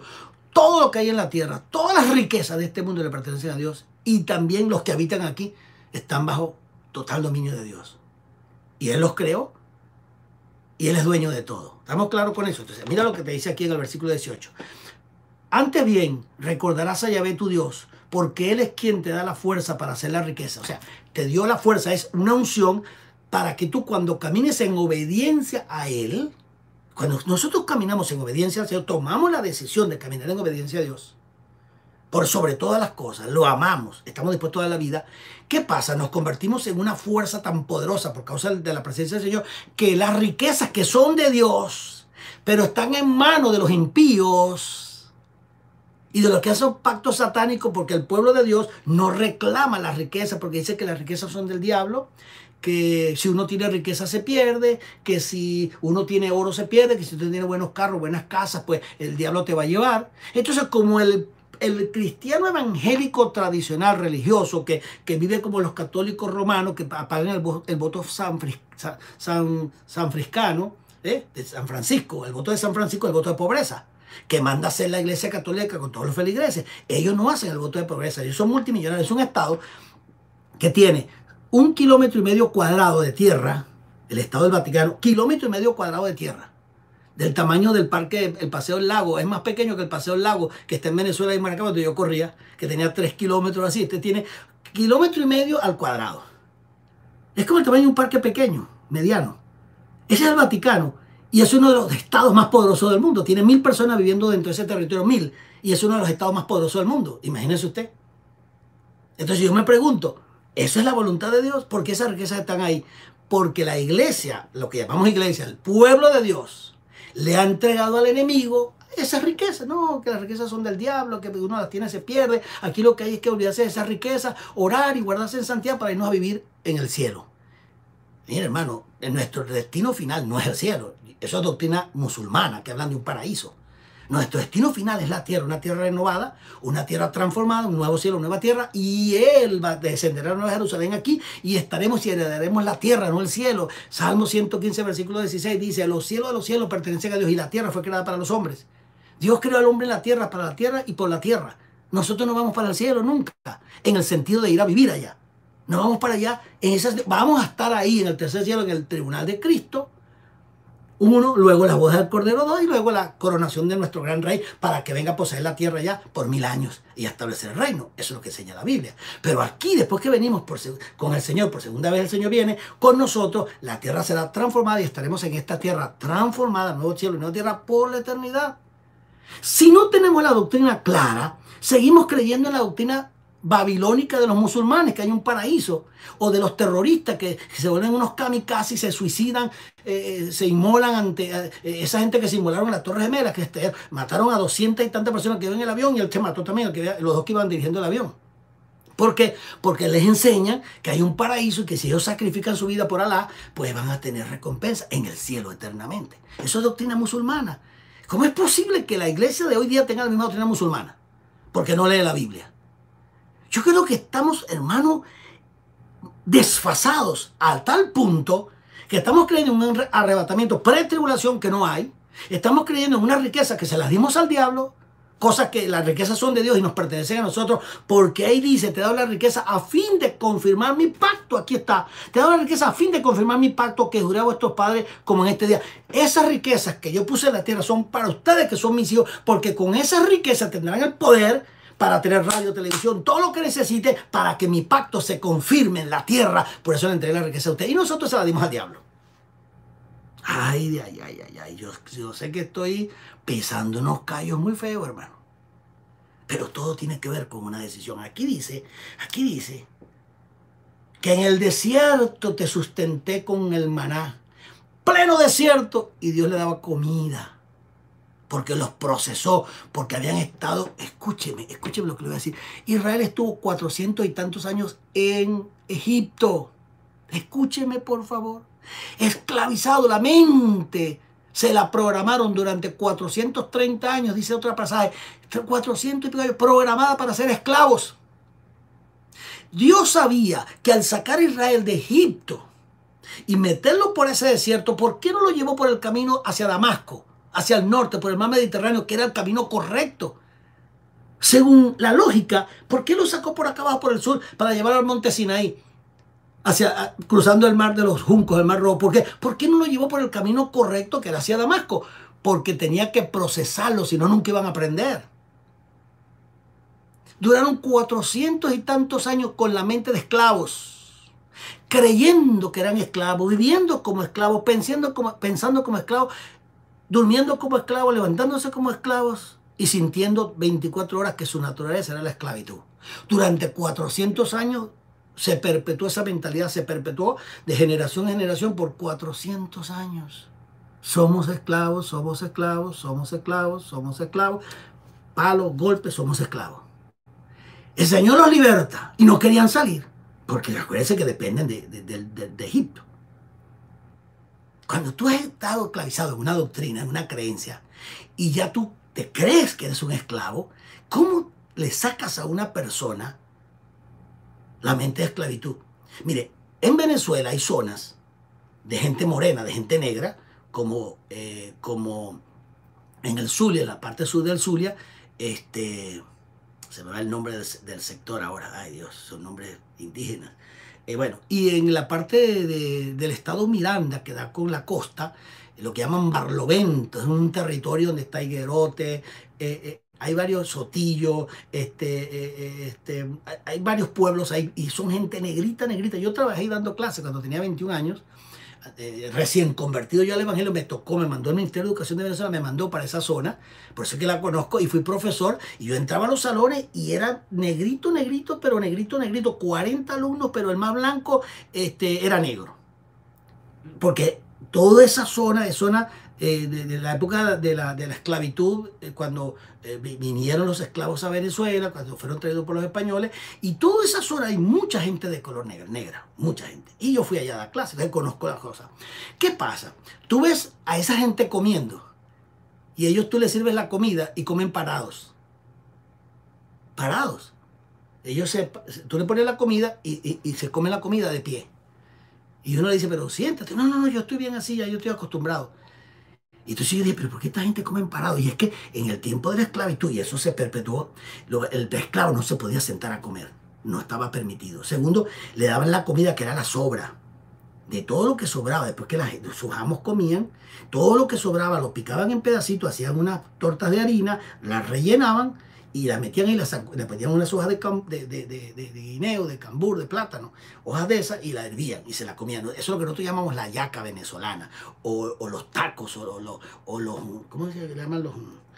Acá en Centroamérica se me va el nombre también ahora. Bueno, nosotros llamamos hallacas. Y esa era la comida de esclavos. Entonces tú ves que ellos comen parados. Mucha gente que yo conozco, aún latinos de Latinoamérica, les he visto la costumbre de comer parados. Ellos se preparan la comida y empiezan a comer, pero hermano, siéntese, no, porque eso viene de la esclavitud. Esas costumbres vienen de la esclavitud, de la mente de esclavos que no podían comer sentados, y así muchas cosas que Latinoamérica tiene, en muchos de los pueblos nuestros, indígenas. Tú notas muchas cosas, costumbres que tienen que ver con la esclavitud. Esta gente salieron de 400 años de esclavitud de un sitio para cruzar un desierto, que nunca habían salido de ahí para ninguna parte, un desierto para que Dios se revelara y ver que cae un maná del cielo, ver que vienen unas codornices, ver que viene lluvia, ver que sale agua de la roca. Imagínese usted el contraste. Por eso es que tenemos que entender el contexto ideológico, político, geográfico, cultural, para poder entender la escritura. Entonces, claro, él le dice, vio la mentalidad, ¿no? Y no es solamente por Israel, dentro de ellos habían otras naciones ahí, etíopes, de muchas naciones. Eso no era un solo pueblo que iba a Israel. No, ahí habían naciones paganas envueltas con ellos que estaban también en esclavitud, y todos salieron junto con Israel, si no lo sabía. Quizás habían 2,5 millones de personas y 1,5 millones de Israel, y el otro millón eran paganos. Por eso es que convencieron a Aarón que construyera ese ídolo, porque había muchas naciones paganas ahí, si no lo sabía. Bueno, maná que tus padres no habían conocido a fin de afligirte y ponerte a prueba. El Señor lo estaba procesando. ¿Para qué? Para poder hacerte bien en tu futuro. O sea, ¿cómo te hago bien si tienes una mente de esclavitud? Y yo ahora te estoy diciendo, yo soy tu suplidor, yo te proveo el alimento, no te preocupes. Pero cuando una persona está esclavizada a trabajar 16 horas para ganarse la vida, y tú le dices, hermano, el Señor te libertó de la esclavitud del trabajo, Él va a ser tu proveedor, trabaja para el reino, ministra la palabra, enseña que el Señor te provee. No, no, yo tengo que trabajar 8 horas, porque si yo no trabajo, ¿con qué como? Porque tienes una mente de esclavitud. ¿Sabes lo que es el Señor explicarle a esa gente que duraron 400 y tantos años perpetuando una mente de esclavitud? Y el Señor le dice, pero tranquilícese, no había trabajo, no había nada. Ellos iban cruzando el desierto y el Señor les daba la comida, les daba el agua. No estaban acostumbrados a vivir como reyes, hermano. Hello. no estaban acostumbrados a vivir como tenían que vivir, como reyes. Nunca fueron al palacio a vivir como faraón. Entonces, cuando tú estás acostumbrado a vivir en la miseria, en la pobreza, y a trabajar 16 horas, y que un jefe te grite, y te ponen a matar pollo, y duras toda una vida esclavizado en pobreza y en tal, y yo te digo, mira hermano, el evangelio es prosperidad, es bendición. Tú no tienes que andar en esa miseria. Dedícate a evangelizar, dedícate a sanar a los enfermos. Tú eres la solución de los problemas. Ve, soluciona problemas. No, problemas tengo yo. ¿Cómo que voy a solucionar problemas si yo tengo un montón de problemas yo mismo? Dices tú. Eso fue lo que le pasó a Israel. Dios le estaba enseñando quiénes eran. El hombre que Dios creó lo puso en el huerto y él era el padre de Adán y de Eva.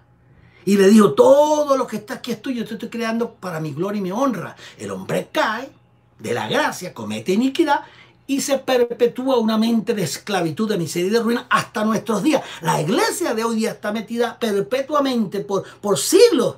Se ha perpetuado la mente de miseria, de ruina, de que si no trabajo no como. La Biblia dice, el que no quiera trabajar que no coma. Pero ¿de qué trabajo está hablando? De que vayas a esclavizarte con un jefe que te explota trabajando 16 horas diarias y te da $1 de sueldo mensual, como pasa en Venezuela ahorita. ¿De qué está hablando el obrero digno de su salario? Mateo 10. ¿Qué le dijo el Señor a los discípulos? Hey, no lleven alforja, no lleven 2 túnicas, no lleven 2 pares de zapatos, no lleven nada. Vayan, les digo, yo los envío porque el obrero es digno de su salario, yo los voy a sustentar. Y esos discípulos salieron caminando y eran hombres de trabajo, que pescaban, que hacían su trabajo. Y el Señor les dijo, no tienen que hacer más nada de eso, no se dediquen a eso. Dedíquense a anunciar el reino del evangelio. Eso es una decisión. Dios no puede decidir por ti si tú quieres seguir trabajando 20 horas en una fábrica quebrándote el pecho para sostener a tus hijos, cuando Él te está diciendo, si depende de mí, yo te doy el maná.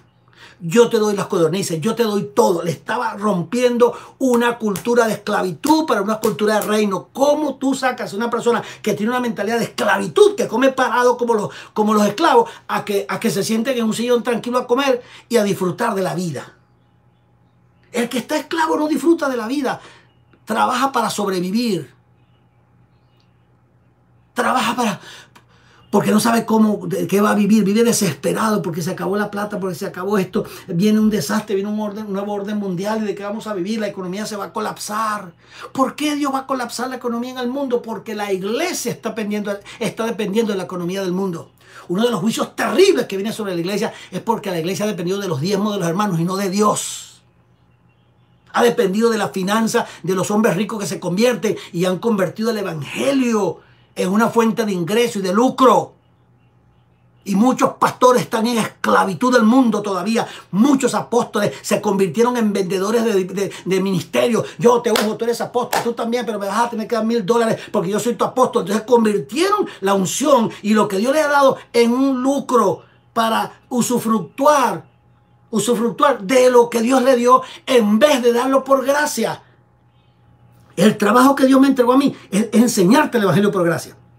¿Tú quieres ofrendar? Dalo. La Biblia dice que ofrendes, que diezmes. Pero esa es tu responsabilidad, no la mía. Que ustedes venden todo, decía una persona por ahí en estos días. Nosotros no vendemos nada. Nosotros pedimos donaciones porque hay un curso que se toma, hay un diplomado, hay un personal que hay que pagar. Tenemos casi entre Miami, Barranquilla y Venezuela y otros lugares, tenemos personal que trabaja para nosotros, familias que se sostienen. Y nosotros tenemos que dedicarnos 24 horas casi a esto. Yo no puedo salir a matar pollos o a servir mesas ahí en un restaurante para ganarme $100 diarios para sostener a mi familia. No tengo el tiempo. Si lo tengo que hacer, lo hago y lo he hecho muchas veces.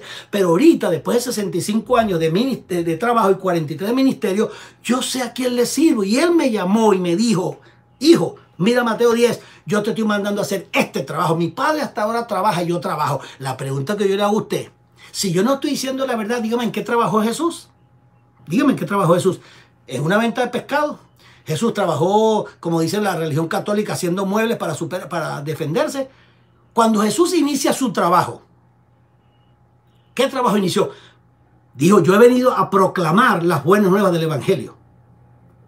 Y se dedicó a proclamar las buenas nuevas del evangelio. ¿Y cómo se sostenía Jesús? Dígame, ¿cómo se sostenía? Estuvo 3 años y tanto, según la tradición, anunciando el evangelio por todos lados. ¿Le faltó algo a Jesús? Nunca. Su poder, su unción, hacía que los peces vinieran, hacía que los panes se multiplicaran, hacía que el agua se convirtiera en vino. Hermano, ¿de qué estamos hablando? Una persona que camina en la dimensión del reino no depende de la economía del mundo, no depende. Mire, este hombre, se me va el nombre ahora, en Inglaterra, se me va el nombre de él, ahorita me viene, que sostenía una casa de hogares de huérfanos. Estamos hablando de 1800 a 1900, por ahí. Se me va el nombre ahorita. Yo leí toda esa historia maravillosa. Y ese hombre sostenía no sé cuántos cientos de niños en esa casa hogar de huérfanos. Y no tenía fondo, nadie le colaboraba. Y él oraba todos los días. Eso es un testimonio tremendo. Y todos los días aparecía gente tocando la puerta de la casa, trayendo alimento y alimento y alimento y trayendo a los niños. A veces estaban en la mesa sentados y con los platos vacíos. Y él les decía, siéntense, Dios va a proveer. Y empezaban a orar, duraban media hora, una hora orando y de repente tocaban la puerta.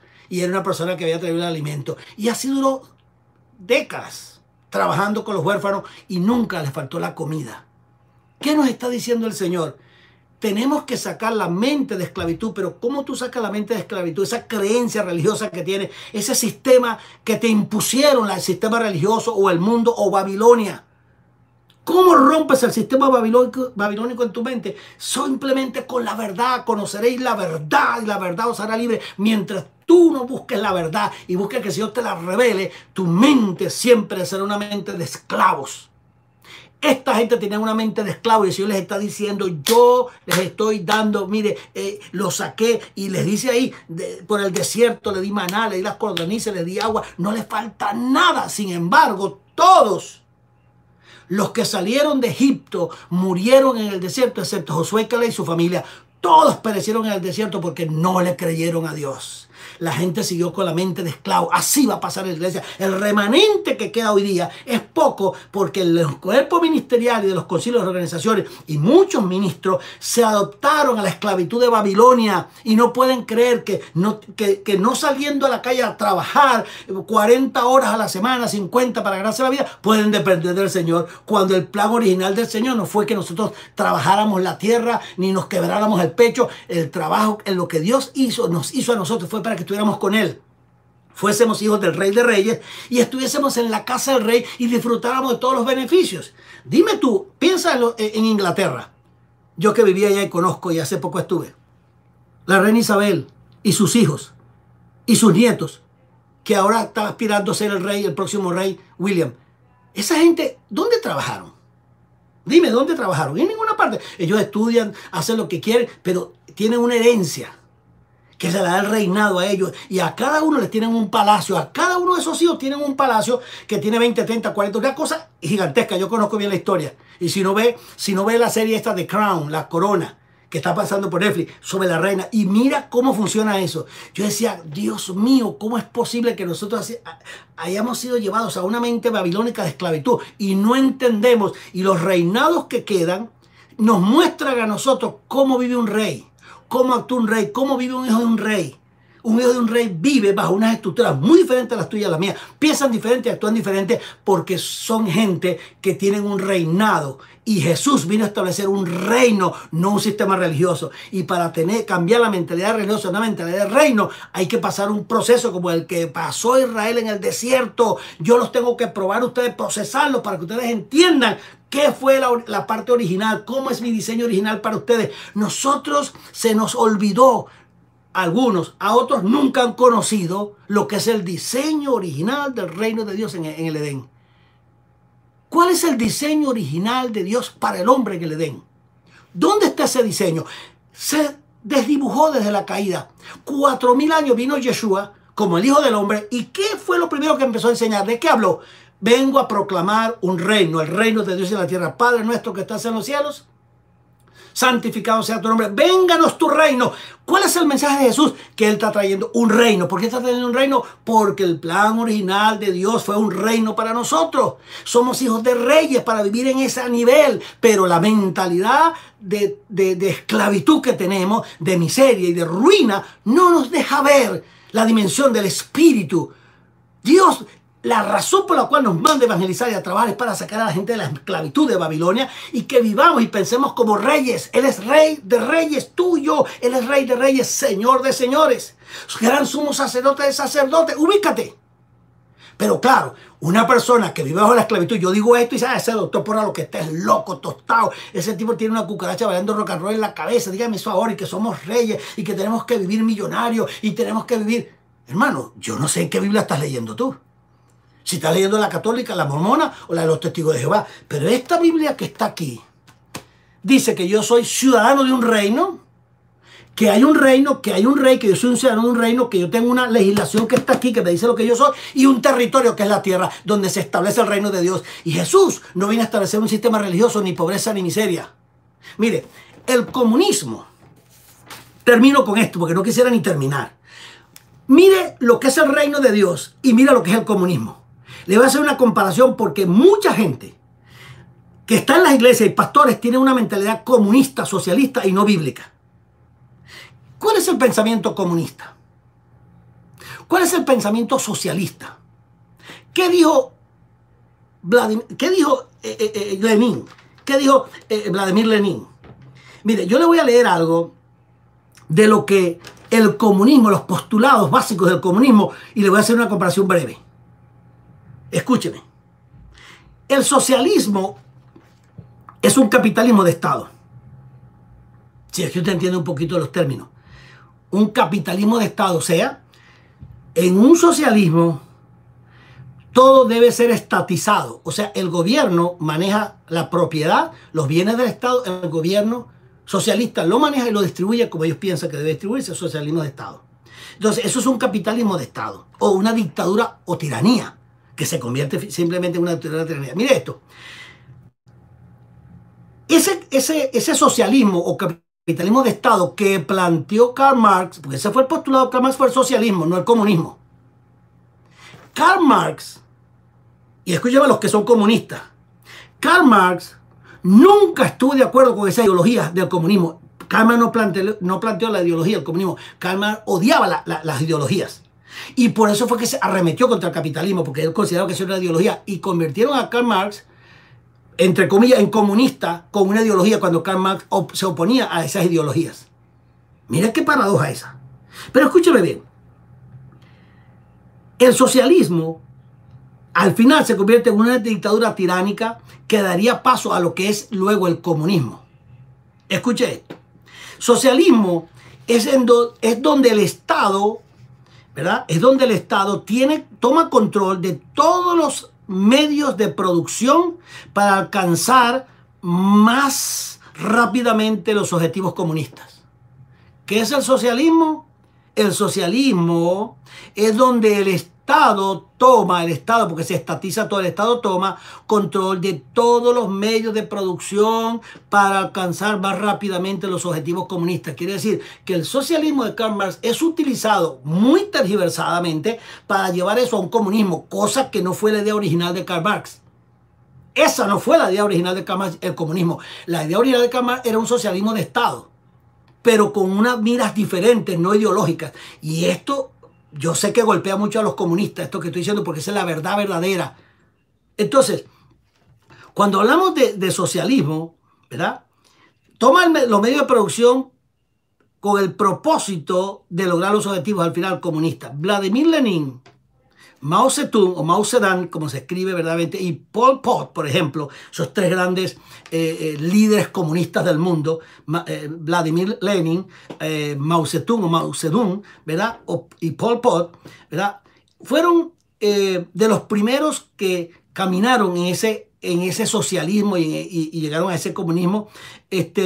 Y dice claramente acá, uno de los primeros pasos fue la hambruna. Para ellos poder lograr el comunismo, uno de los primeros pasos para lograr esos objetivos fue la hambruna provocada que exterminaría a grandes porciones de la población para llevarlos a la supervivencia del más apto. Fidel Castro dijo en una oportunidad: ¿quieres dominar un pueblo y controlarlo? Ponlo a pasar hambre, pareja, y llegar un momento que por las vísceras, por las tripas lo dominas. Es lo que está pasando en Venezuela. Han ido dominando al pueblo venezolano por el hambre, la hambruna, porque eso es una de las tesis fuertes que tiene el comunismo y el socialismo. hacer pasar al pueblo hambre, porque una vez que un pueblo tiene hambre, no tiene derecho, no tiene deseo de producir, de hacer nada, porque lo que está es, dame la bolsita de la comida, que lo que tengo es hambre, y eso te cercena tu libertad de producir. ¿Me entiendes? Tu libertad de conciencia. Hay una cosa que se llama libertad de conciencia y otra que se llama conciencia libre. Cuando el comunismo se apodera de un país, socialismo después comunismo, porque el socialismo es la antesala, es el parapeto, es el engaño, es como el mago que te hace mirar para un lado y te engaña por el otro. Los magos, ellos te trabajan, te distraen con las manos mientras con la otra están haciendo lo otro, entonces de repente tú no sabes dónde salió lo que tiene en la mano, pero no te das cuenta porque los movimientos que ellos hacen es para fijar tu vista en un sitio mientras están trabajando con la otra mano en otro o algo está pasando alrededor, pero tú no te das cuenta porque tienes tu mente concentrada donde él te está dirigiendo la mente. El socialismo es una distracción, pero el fondo del socialismo es alcanzar el comunismo, que es el totalitarismo, la dictadura o la autocracia total en un país. Escucha esto. El primer paso hacia el comunismo fuerte es la hambruna de la población y exterminar a mucha población y que se convierta esto en la supervivencia del más apto. Entonces ahorita en Venezuela hay un lío tremendo porque ahora todo el mundo está tratando de sobrevivir, hermano. El más vivo, el más apto, es como lo que planteaba Darwin también. Entonces aquí pasa no con los animales o con la naturaleza general, sino aquí con Venezuela o con los países.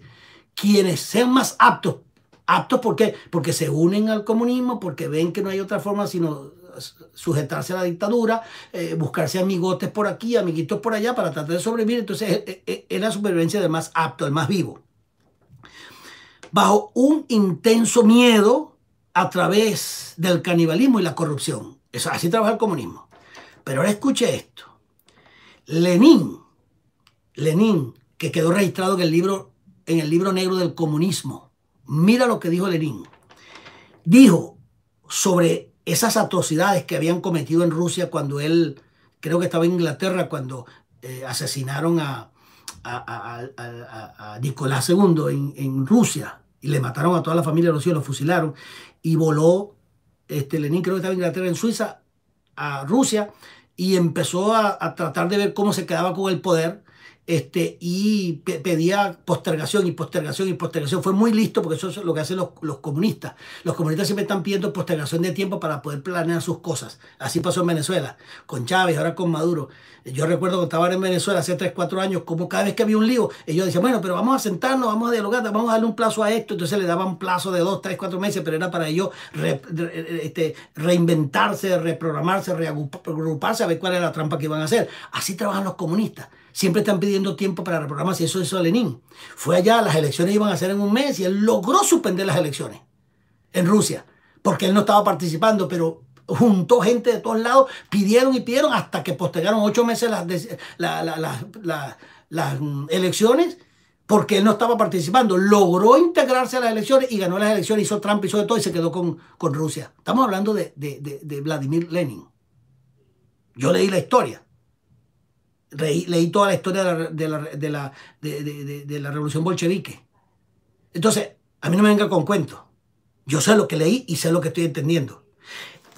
Dijo Lenin en el libro negro del comunismo, estas atrocidades, ese exterminio que hizo tanta gente, el hambre que pasaron y todo eso, estas atrocidades, escuche, eran valiosas para los objetivos comunistas, ya que ayudaron a dar lugar al socialismo al mismo tiempo en la destrucción de la fe de la gente en sí mismos y de la fe en Dios. Eso lo dijo Lenin.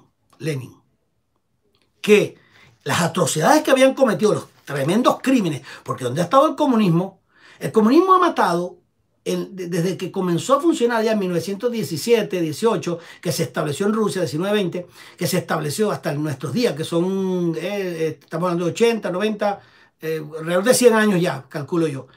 Ha matado, ha asesinado a más de 300 millones de personas, han sido asesinadas durante todo ese tiempo, 300 millones de personas. Y donde el comunismo ha estado en algún momento, Las atrocidades que deja son horrendas. Acaba con la producción, acaba con la individualidad. Entonces, yo les estaba diciendo algo, y es que lo que es la conciencia, la libertad de conciencia y la conciencia libre. Lo primero que te va a quitar un sistema comunista, prepárate porque viene el anticristo, viene un nuevo orden mundial. Y una de las cosas que va a hacer esta Agenda 21 de la ONU es lograr quitarte tu libertad de conciencia. Eso es lo primero. Porque si ellos te quitan, el comunismo cuando te quita la libertad de conciencia, o sea, que no te deja pensar, no te deja actuar por ti mismo, sino que te establece un sistema para que tú hagas lo que ellos dicen.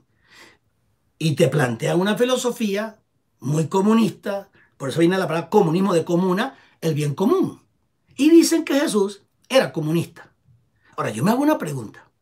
Si Jesús era comunista, ¿cómo es que la doctrina de Jesús va totalmente opuesta a la doctrina del comunismo? El comunismo te dice que hay que quitarle a los ricos para darle a los pobres.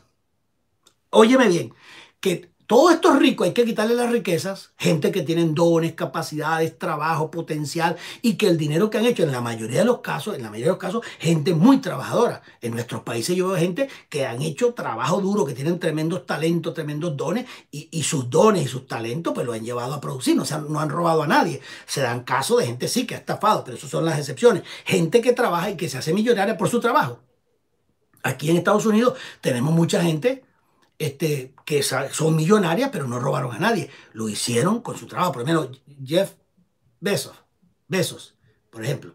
Ese hombre, si tú lo revisas, no es un delincuente. Él, con sus talentos, ha producido lo que es Amazon y hoy en día es uno de los hombres más ricos del mundo, pero no es un delincuente. Entonces, mucha gente que tiene mucho dinero, en muchos casos, son gente que pusieron en acción su capacidad productiva y su capacidad de hacer dinero y de crecer y de prosperar. El comunismo dice que eso es incorrecto, que hay que quitarle todo ese dinero a ellos para distribuirlo entre los pobres. Entonces, quiere decir que tú le cercenas al que tiene capacidad de producción para alimentar al pobre. Pero ¿qué significa la palabra pobre? ¿Qué es un pobre según la Biblia, según los Dios? Un pobre es una persona que no produce, no que no tiene nada. La gente cree que un pobre es una persona que no tiene nada. Esa persona es muy pobre porque no tiene nada. No, eso no es una persona pobre porque no tiene nada. Esa no es la razón por la cual una persona es pobre. Una persona es pobre según la Biblia, no porque no tiene nada, sino que es pobre porque no produce. Te lo demuestro. Mateo 25. El Señor le entrega talentos. Y en la parábola de las minas también le entrega talento. A este le entregó un talento, a este dos y a este 5 talentos. Y él dijo que le entregó a cada uno según su capacidad, porque cada quien tiene una capacidad de producción. El que tenía uno tenía que producir más, el que tenía dos, el que tenía 5 tenía que producir más. Bueno, resulta, para no leer la escritura, porque me voy a demorar mucho más si se la leo, pero se la voy a dar porque la conozco, después usted la revisa, resulta que él vino a revisar. El amo, que en este caso es Dios Padre, vino a revisar a ver qué estaban produciendo aquellos a quienes él les entregó 5 talentos, 2 y 1. El que tenía 5 talentos, dijo, mire, Señor, yo lo puse a trabajar, lo multipliqué, tú me entregaste 5, aquí hay 10. ¿Y qué le contestó el Señor? Le dijo, muy bien, siervo fiel y productor, porque eso es lo que le dijo, siervo fiel, ¿verdad? Y prudente y sabio, ¿verdad? Te di 5 talentos y produjiste 10. Te alabo. Le digo, bien, buen siervo y fiel. Entra en el gozo de tu Señor. ¿Verdad? En lo poco que te di, ¿verdad? Pudiste producir y produjiste más y por eso quiero que entres al gozo de tu Señor. Cuando llegó al segundo, le dice, ¿dónde están los talentos que te? Bueno, Señor, tú me diste 2 talentos, los puse a trabajar y produje 2 más. Bien, buen siervo y fiel. Entra en el gozo de tu Señor y lo dejó entrar. Cuando llegó al que tenía un talento, al que le dio, porque dice que tenía muy poca capacidad para producir, le dice, ¿y tú qué? Y él le dice, no, yo sabía que tú eras un jefe malo, que recoge donde no siembra y pide donde no tienes que estar pidiendo nada y exige donde no tienes que exigir. Bueno, y le formó un lío al amo. Y el amo le dice, pero venga acá, dice Jesús en la parábola, pero yo te di a ti un talento, eso es mío.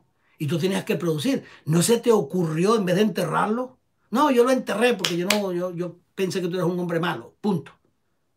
Y le dice, pero ¿por qué no lo pusiste en el banco? Para que por lo menos mi dinero ganara intereses. Por cuanto esto hiciste, siervo negligente, desobediente, yo te voy a quitar el talento. Escuche bien.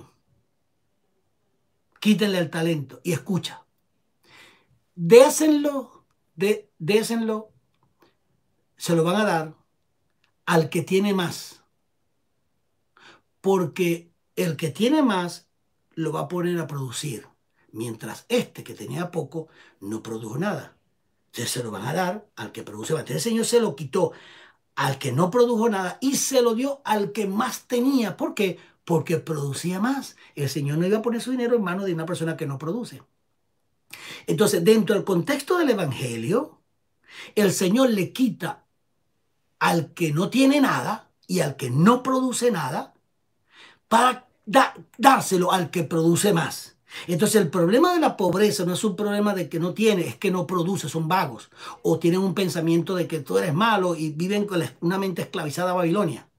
Entonces el Señor le quita los dones a quien no los usa bien y se los da al que tiene más. Entonces en el Evangelio el Señor le quita a los pobres y a los que no producen para dárselo al que produce más. En el comunismo le quitan a los ricos, que son los que producen, para dar a los pobres que no producen nada. Entonces, ¿qué creas en el comunismo? Un país de energúmenos, de gente que no produce, de gente vaga, de gente que lo único que hace es obedecer como un borrego. ¿Para qué? Para ellos tomar el control. No sé si me entendió la comparación que estoy haciendo. El comunismo convierte a los pueblos en pobres. Ellos dicen que ellos van a multiplicar todo lo que hay. Sí, van a multiplicar la pobreza, la ruina, la miseria y todo lo que sea destructor, todo lo que destruya. Entonces en el comunismo te destruyen la libertad de conciencia, te la destruyen. Porque te dominan al punto de que hay un bien común, que es lo que va a presentar el anticristo, un bien común por el cual todos debemos trabajar, y el que no trabaje para ese bien común es un antisocial, es un proscrito, es uno que se opone a lo que todo el pueblo quiere, porque dicen que todo lo que... Eso te lo va a decir el anticristo y el falso Mesías, ahora cuando venga el nuevo orden mundial. Mira la Agenda 21, mira la Agenda 21 de la ONU. 17 artículos, propósitos. El primerito, ¿sabe cuál es? Acabar con la pobreza. Nadie entiende eso, la gente dice. El mismo mensaje, ¿cómo se llama? Demagogo del populismo comunista. Vamos a acabar con la pobreza. ¿Qué dijo Jesús? Jesús dijo, la pobreza y a los pobres siempre los tendréis con vosotros.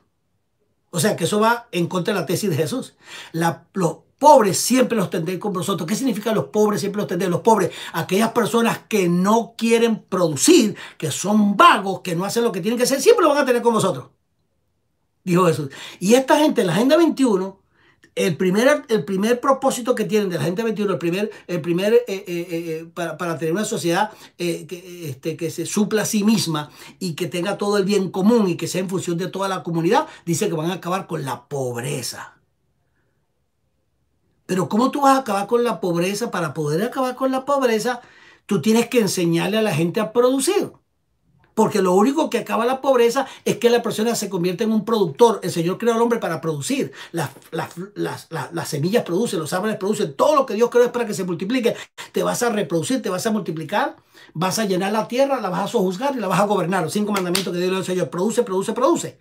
Esta gente dice que van a acabar con la pobreza. Acabar con la pobreza sería que vas a agarrar a todos los pobres, le vas a respetar sus capacidades, le vas a respetar su capacidad de producción, le vas a entregar dinero para que produzcan y sean gente con una capacidad productiva enorme. Pero acabar con la pobreza, según el comunismo y según la Agenda 21, es que vas a agarrar todo el dinero de todos los millonarios y el control del mundo económico y vas a poner a la gente a hacer fila para que agarren su bolsita de comida y entonces ahí tú acabaste con la pobreza. Ahora el pobre no tiene que producir ni trabajar nada como manda la Biblia, sino que hace su fila para que reciba su bolsita. Eso es comunismo. Entonces, Dios dice al pobre, al que no produce, hay que quitarle lo que tiene, hacerlo al que produce más. Y el comunismo dice, no, hay que quitarle a los que tienen mucho para darle a los pobres para que sigan de vago. Y nosotros podemos controlar el mundo. Yo no sé si yo estoy claro, o es que a mí Dios me ilumina, o es que estoy enredado y los diablos me tienen la cabeza loca, pero aquí algo está pasando. Y yo soy un tipo crítico. Soy crítico, severamente crítico, porque no me voy a calar nunca más que mi mente me la esté tomando Babilonia, ni el diablo, ni nadie. El comunismo que viene bajo esas estrictas normas de trabajar en el bien común para eliminar los pobres. Entre comillas, eliminar los pobres. vaya a saber usted qué es lo que ellos están diciendo con acabar con la pobreza. Hermano, su decisión en un tiempo como este es muy importante. O usted sigue bajo el sistema de Babilonia, del sistema eclesiástico de Roma que infiltró la iglesia hispana y la iglesia evangélica en general en el mundo. Y vamos a seguir bajo esa esclavitud. Israel salió de Egipto con una mente de esclavitud y terminó en el desierto muriendo porque no pudo superar la mente de esclavo. Solamente Josué y Caleb, un remanente pequeño, dos, cruzaron la frontera y entraron en la tierra de Canaán, la tierra que Dios profetizó. Dos familias nada más de Josué y de Caleb. Todos murieron en el desierto, todos. Estamos en el mismo paso ahorita. Vamos a cruzar el Jordán. Estamos a punto de que el reino se establezca y hay un pueblo que se llama la Iglesia del Señor que está caminando en un desierto y no está valorando el maná de Dios que se lo está dando, el maná, el agua, todo. Dios nos está diciendo es el momento de anunciar las buenas nuevas del Evangelio, proclamar el reino. No se lleven alforjas, no se lleven dos túnicas, no se lleven dinero, no se lleven oro ni plata. Mateo 10, váyanse, vayan, porque el obrero es digno de su salario. Yo los voy a sostener, dedíquense a mi trabajo. Ustedes no son vagos, ustedes van a trabajar para mí y yo los voy a sostener. El mundo te dice, no, ven a trabajar 16 horas para que te ganes esto y hagas lo que yo te digo. Y esa Agenda 21 de la ONU es exactamente esa. Es para esclavizarte, para dominarte, para controlarte a ti, a tus hijos, a tu familia. ¿Es eso lo que tú quieres? Bueno, Dios sacó a Israel de Egipto y no pudo llegar a la tierra de Canaán porque estaban con una mente de esclavitud y no pudieron superar, no pudieron entender cómo Dios les daba el maná. No pudieron comprender porque ellos decían, esto no puede ser, yo tengo que trabajar, esto que me lo den así no sirve, porque están acostumbrados a la esclavitud. Cuando tú tienes una mente de esclavitud, hermano, comes parado, te comes la sobra de los demás y esperas que alguien te tienda el plato de comida porque tiene una mente de esclavitud. La mentalidad que Dios puso en el hombre fue una mente productora, de autogobierno. Eso es que Dios le dio al hombre la capacidad para su autogobierno bajo la dirección de él. Te dio la capacidad de tú producir el autogobierno en el buen sentido de la palabra porque te dio capacidad para decidir. Entonces, todo lo que tú tienes ahorita ha sido tus decisiones. Decisiones religiosas, decisiones de Babilonia, decisiones políticas del sistema político, decisiones comunistas, decisiones socialistas. ¿Cuáles son las decisiones que tú estás tomando? Dios te está llamando a despertar, a romper con ese sistema perpetuado por la esclavitud de los gobiernos que llevan a los pueblos a someterlos por un plato de comida y para que piensen solamente visceralmente, con las tripas visceralmente, y le eliminan la conciencia, la libertad de conciencia, porque cuando te eliminan la libertad de conciencia, viene la otra, que es la conciencia libre. Una persona que pierde la libertad de conciencia está a punto de perder ahora una conciencia libre. ¿Qué es la conciencia libre? La conciencia libre es aquella conciencia que te dicta Dios desde que te creó para que tú seas un productor. Entonces, cuando tú estás pensando solamente en llenar tu barriga porque no tienes otra cosa y depende de un sistema comunista, tu conciencia libre no va a producir, porque con la conciencia libre es con la que tú produces. Tú eres un productor por naturaleza. Cuando te destruyen tu conciencia, tu libertad de conciencia, el próximo paso es destruirte automáticamente.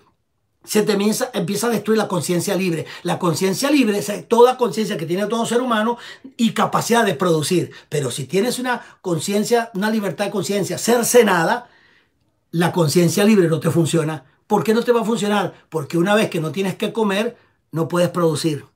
Porque te cercenaron toda tu libertad de conciencia y ahora quieres producir y tienes la capacidad porque tienes una conciencia libre, pero no puedes hacerlo porque no tienes los medios, te los quitaron. Entonces tu conciencia libre queda neutralizada y nunca vas a producir. En esos países, la gente que tiene mucha inteligencia, mucha capacidad, tienen que vivir de la bolsita de comida cuando tienen una capacidad para producir tanto para su país, pero les cercenan la conciencia libre, te matan la libertad de conciencia y te neutralizan la conciencia libre. Eso es el comunismo, eso es lo que viene y eso es lo que tú tienes que tomar en cuenta, lo que te estoy diciendo. Dios te bendiga.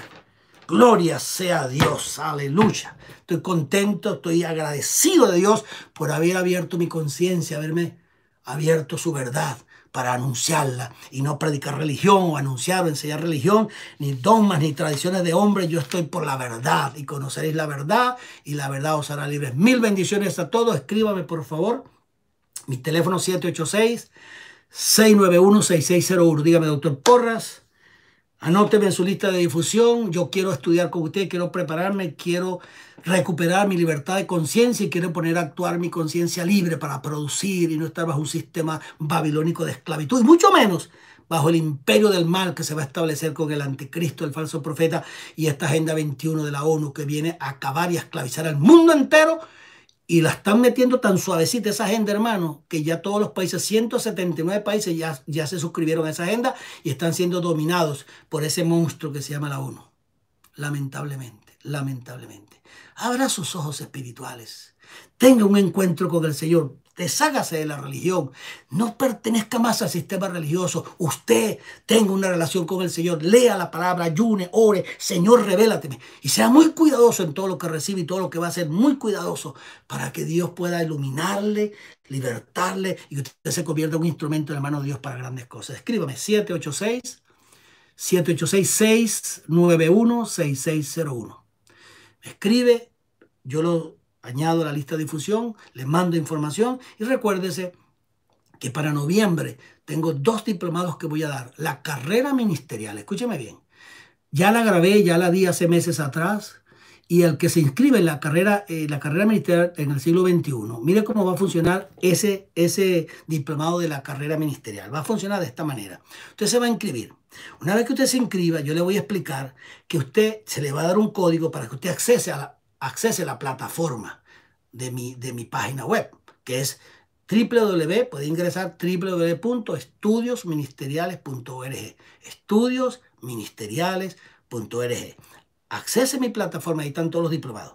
Usted cuando se inscriba en la carrera ministerial, si ya se inscribió, se le va a dar un código, un ID, ¿verdad? Y usted va a ingresar con su clave y todo a mi página web. Cuando usted ingrese, usted durante esa semana, yo se lo voy a explicar, le voy a dar una semana para que usted estudie el primer módulo. Son 9 módulos. Entonces, yo le voy a dar esa primera semana para que usted estudie ese primer módulo, que son 2 horas de enseñanza. Usted estudia el primer módulo y en la próxima clase yo aparezco en vivo, bien sea el jueves a las 9 de la mañana o bien sea ese toca los jueves de la mañana, el de la carrera ministerial. Toca los jueves a las 9 de la mañana. Todos jueves a las 9 de la mañana a partir del 5 de noviembre. Si bien recuerdo, es un jueves 5 de noviembre. El primer jueves de noviembre. A las 9 de la mañana comienza ese curso, comienza ese diplomado. Usted antes de comenzar va a tener el código para ingresar a la página y ver los videos. 2 horas. Usted lo va a escuchar bien. Y cuando entremos en la clase del día 12, por ahí 12, 13 de noviembre, que es la primera clase cuando yo voy a intervenir directamente, entonces ya usted ha escuchado, ha visto, ha oído, ha sacado sus notas, porque durante esas 2 horas que yo voy a estar con usted, no le voy a dar el diplomado, porque ya el diplomado está, usted lo va a ver, lo va a escuchar, lo va a repasar, y ahí en esa clase de 2 horas lo que voy a hacer es contestar sus preguntas. Ya usted escuchó las 2 horas del primer módulo, ahora va a hacer preguntas y vamos a discutir. Va a ser una especie de dinámica porque ya usted estudió. En la otra semana se estudia para el segundo módulo, que tiene 2 horas más, lo estudia durante la semana, y cuando viene la clase, usted y yo vamos por Zoom, usted va a hacer preguntas, usted va a investigar y me va a hacer preguntas y va a haber una dinámica de preguntas y respuestas. Eso es con la carrera ministerial. Así que inscríbase en la carrera ministerial, es un seminario que lo va a transformar en un diplomado maravilloso. El otro diplomado que voy a dar los martes simultáneamente, uno lo doy el jueves en la mañana y otro los martes en la noche. Acuérdense bien que los que se inscribieron para el día 3 de noviembre, el 3 de noviembre resultó que no nos había dado cuenta y son las elecciones de los Estados Unidos. Entonces lo moví, el del día martes, que es la Babilonia, descifrando o descodificando el misterio de Babilonia, lo moví para el 10 de noviembre, que no hay elecciones. Entonces, el de la carrera ministerial comienza el jueves 5, si bien no me falla la memoria, ¿verdad? Y Babilonia comienza el 10 de noviembre, para evitar el día 3, que es elecciones, y es muy complicado. Entonces, comenzamos el día 5 con la carrera ministerial, el día 10 con Babilonia. Babilonia es diferente. Babilonia es un diplomado que voy a dar que se llama Decodificando el misterio de Babilonia. Ahí voy a hablar dónde nace Babilonia, cuál es el efecto de Babilonia en el mundo, cómo entender Babilonia, cuál es la filosofía, cuál es la doctrina, cómo se ha desarrollado Babilonia a través de los siglos, cómo ha permeado Babilonia a la iglesia de hoy día, al sistema religioso, cómo mucha gente vive bajo una mentalidad, estando en la iglesia y aún siendo salvos, tienen una mentalidad babilónica. O sea, son salvos, crecieron, tienen al Señor, pero su manera de pensar es babilónica. Todo eso lo vamos a ver. ¿Qué es la simiente de Satanás? ¿Qué es la simiente de Jesús? ¿Cómo se desarrolló Babilonia después del diluvio, cuando Noé pasa el diluvio? Sus hijos tienen hijos y ahí comienza a poblarse la tierra después del diluvio, y ahí comienza en la tercera y la cuarta generación nace Nimrod, y Nimrod establece el primer imperio del mundo. Vamos a hablar de quién es Nimrod. Vamos a hablar de quién es Nimrod, porque ahí cuando tú lees en el capítulo 11 de Génesis, dice que Nimrod era un gran cazador, un hombre poderoso, gran cazador delante de Dios. Y cuando uno dice delante de Dios, en inglés se dice before God. Y uno dice, bueno, pero cuando lees el texto original no dice delante de Dios, dice que confrontaba a Dios. Era un gran cazador y no se refiere a animales, se refiere a la raza humana. Y dice que era grande en confrontar a Dios, en confrontación con Dios. El imperio que él estableció no era que era delante de Dios, sino la palabra hebrea es en confrontación al diseño divino. Él era la antítesis de lo que Dios establecía. Eso se lo voy a explicar porque mucha gente no ha visto eso. Entonces vamos a entrar a explicar desde el imperio de Nimrod cómo ese imperio, cómo lo picaron en pedacitos y después la esposa lo envía por todas las regiones para establecer el imperio de Nimrod y el imperio babilónico por toda la tierra hasta el día de hoy. Y qué influencia tiene eso y cómo el anticristo, que durante siglos y siglos y siglos y milenios ha sido anunciado, cómo va a aprovecharse de toda esa plan, esa conspiración completa de años y de años y de años, de siglos y de siglos, de milenios, cómo va a llegar al cenit, eso va a alcanzar al cenit, ¿verdad? De todo eso, y se va a establecer lo que Nimrod quería en el principio, decir, establezcamos un reino, ¿verdad? Y pongámonos un nombre para que no seamos esparcidos. Esto es dejando a Dios por fuera. Este gobierno que se va a establecer es un gobierno que deja a Dios por fuera, el gobierno del anticristo. Lo va a dejar por fuera porque es un gobierno humanista, que es Génesis capítulo 11. Lo mismo que hizo Nimrod ya, la semilla que él sembró de rebelión es la semilla en gran proporción, o sea, gigantesca, que tiene el anticristo en su espíritu para hacer lo que va a hacer. Entonces, yo les invito a que revisen esos dos diplomados, se inscriban y se preparen para el día 5 de noviembre con la carrera ministerial, que es un diplomado que yo les recomiendo a todo el mundo, y Babilonia, que es el día 10. Uno comienza el día 5, el otro el día 10. Va a ser maravilloso. Uno es los jueves a las 9 de la mañana y el otro es los martes, todos los martes por 7, 8 martes a las 7 de la noche. Usted me pregunta, ¿puedo tomar los dos? Sí, usted puede tomar los dos, no hay ningún problema. Si usted tiene tiempo para estudiar y para estar los jueves o los martes conmigo, usted puede agarrar los dos, no hay ningún problema. Simultáneamente lo va estudiando. Eso es cuestión suya. Los bendigo, los quiero mucho. Gracias por todas esas ofrendas que están dando. Agradezco mucho a aquellas personas que, obedeciendo a la palabra, pues siembran en los ministerios, siembran en el Señor. La gente que seguía a Yeshua sembraba en él, sembraba en el ministerio. Por ejemplo, María Magdalena, ella producía telas carísimas, era una mujer muy rica, María Magdalena, y cuando ella viene al Señor, el Señor la sana, ella no tiene ningún espíritu inmundo, como dice la Iglesia Católica Romana, que le echó un montón de demonios fuera. Eso no lo enseña la Biblia, eso es pura mentira, eso es pura religión. Eso fue una mujer poderosa a quien el Señor libertó de una situación que tenía personal, y ella se convirtió en una de las financiadoras, financistas, por ponerlo de una manera, más poderosa del ministerio de Jesús, por el milagro que hizo Jesús en ella. Ella invertía en el reino, al Señor nunca le faltó nada, nunca. El Señor manejaba, hasta un administrador tenía, y él no trabajaba en el mundo, él trabajaba en el reino y a él nada nunca le faltó. ¿Por qué? Porque él estaba trabajando en el reino. Mi padre hasta ahora trabaja y yo trabajo. La gente piensa que nosotros los pastores no trabajamos. Ay, hermano, si usted supiera, yo trabajo más que cualquiera que trabaje allá afuera. Mi trabajo es mucho más profundo y más complejo que cualquier otro. No hay dinero en este mundo que me pague a mí me paga el Señor. Él me sostiene, Él me da todo, y yo trabajo con un reino, una mentalidad de reino, no una mentalidad de esclavo. No se les olvide. Mil bendiciones para ustedes. Escríbame 786-691-6601. Los quiero mucho. Escríbanme, pónganse a orar, y recuérdense de todos los que han llenado la planilla de la cobertura, aquellos que son ministros que quieren cobertura, o hermanos que no tienen a nadie y quisieran estar bajo nuestra cobertura. Ahí está la planilla, la llena, y el día martes, este martes que viene a las 9 de la mañana, tenemos reunión con todas las personas que ya los que están bajo cobertura y aquellos que están solicitando. Esa reunión es para entender un poquito más. Les recomiendo Si usted es nuevo y usted no sabe de qué se trata esto, pues busque en mi canal, aquí en mi canal en YouTube, busque el mensaje sobre la cobertura. ¿Cuál es el significado? ¿Qué entendemos por cobertura? No recuerdo exactamente el título que le puse, entendiendo lo que es cobertura, creo que fue. Revise bien ese mensaje de cobertura, ponga ahora porra cobertura y le va a aparecer, porque yo aclaro ese término cobertura. Porque hay gente que dice, la única cobertura la da Dios. Claro, el único que da cobertura es el Señor, eso está claro. Pero no se te olvide que cuando el Señor estableció apóstoles, profetas, evangelistas, pastores y maestros, los puso como autoridad para que la gente que viniera a su pueblo fueran entrenados, capacitados bajo la autoridad de los ministros.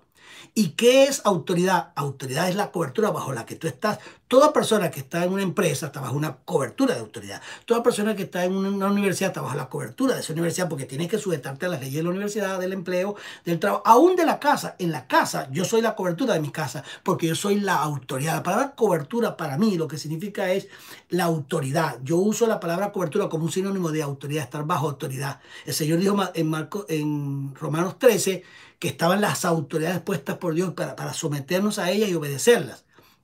Está hablando de autoridad de los gobiernos. Entonces el gobierno de Dios es la cobertura que tenemos, pero Él a su vez colocó a los ministros como gobiernos locales y autoridades locales para darle cobertura a la gente bajo la unción apostólica, profética, la unción pastoral, porque si no, entonces, ¿por qué la gente obedece a los pastores? Porque esa es su cobertura. Son los que rinden cuenta a Dios. O sea, cuando dice pastores, lo que se refiere a gobernantes, el cuerpo ministerial, son los que rinden cuenta a Dios por estas vidas. Entonces, esas personas están bajo la cobertura de autoridad de esos ministros. Yo no entiendo por qué la gente se complica con eso. Es que tergiversan la palabra o la sacan de contexto. Pero si usted no tiene una cobertura, si usted no tiene una autoridad que no rendirle cuentas, aquí en la tierra usted tiene problemas. Porque el Señor estableció un orden de autoridad para que nosotros rindamos cuenta y nos entrenemos y nos capacitemos.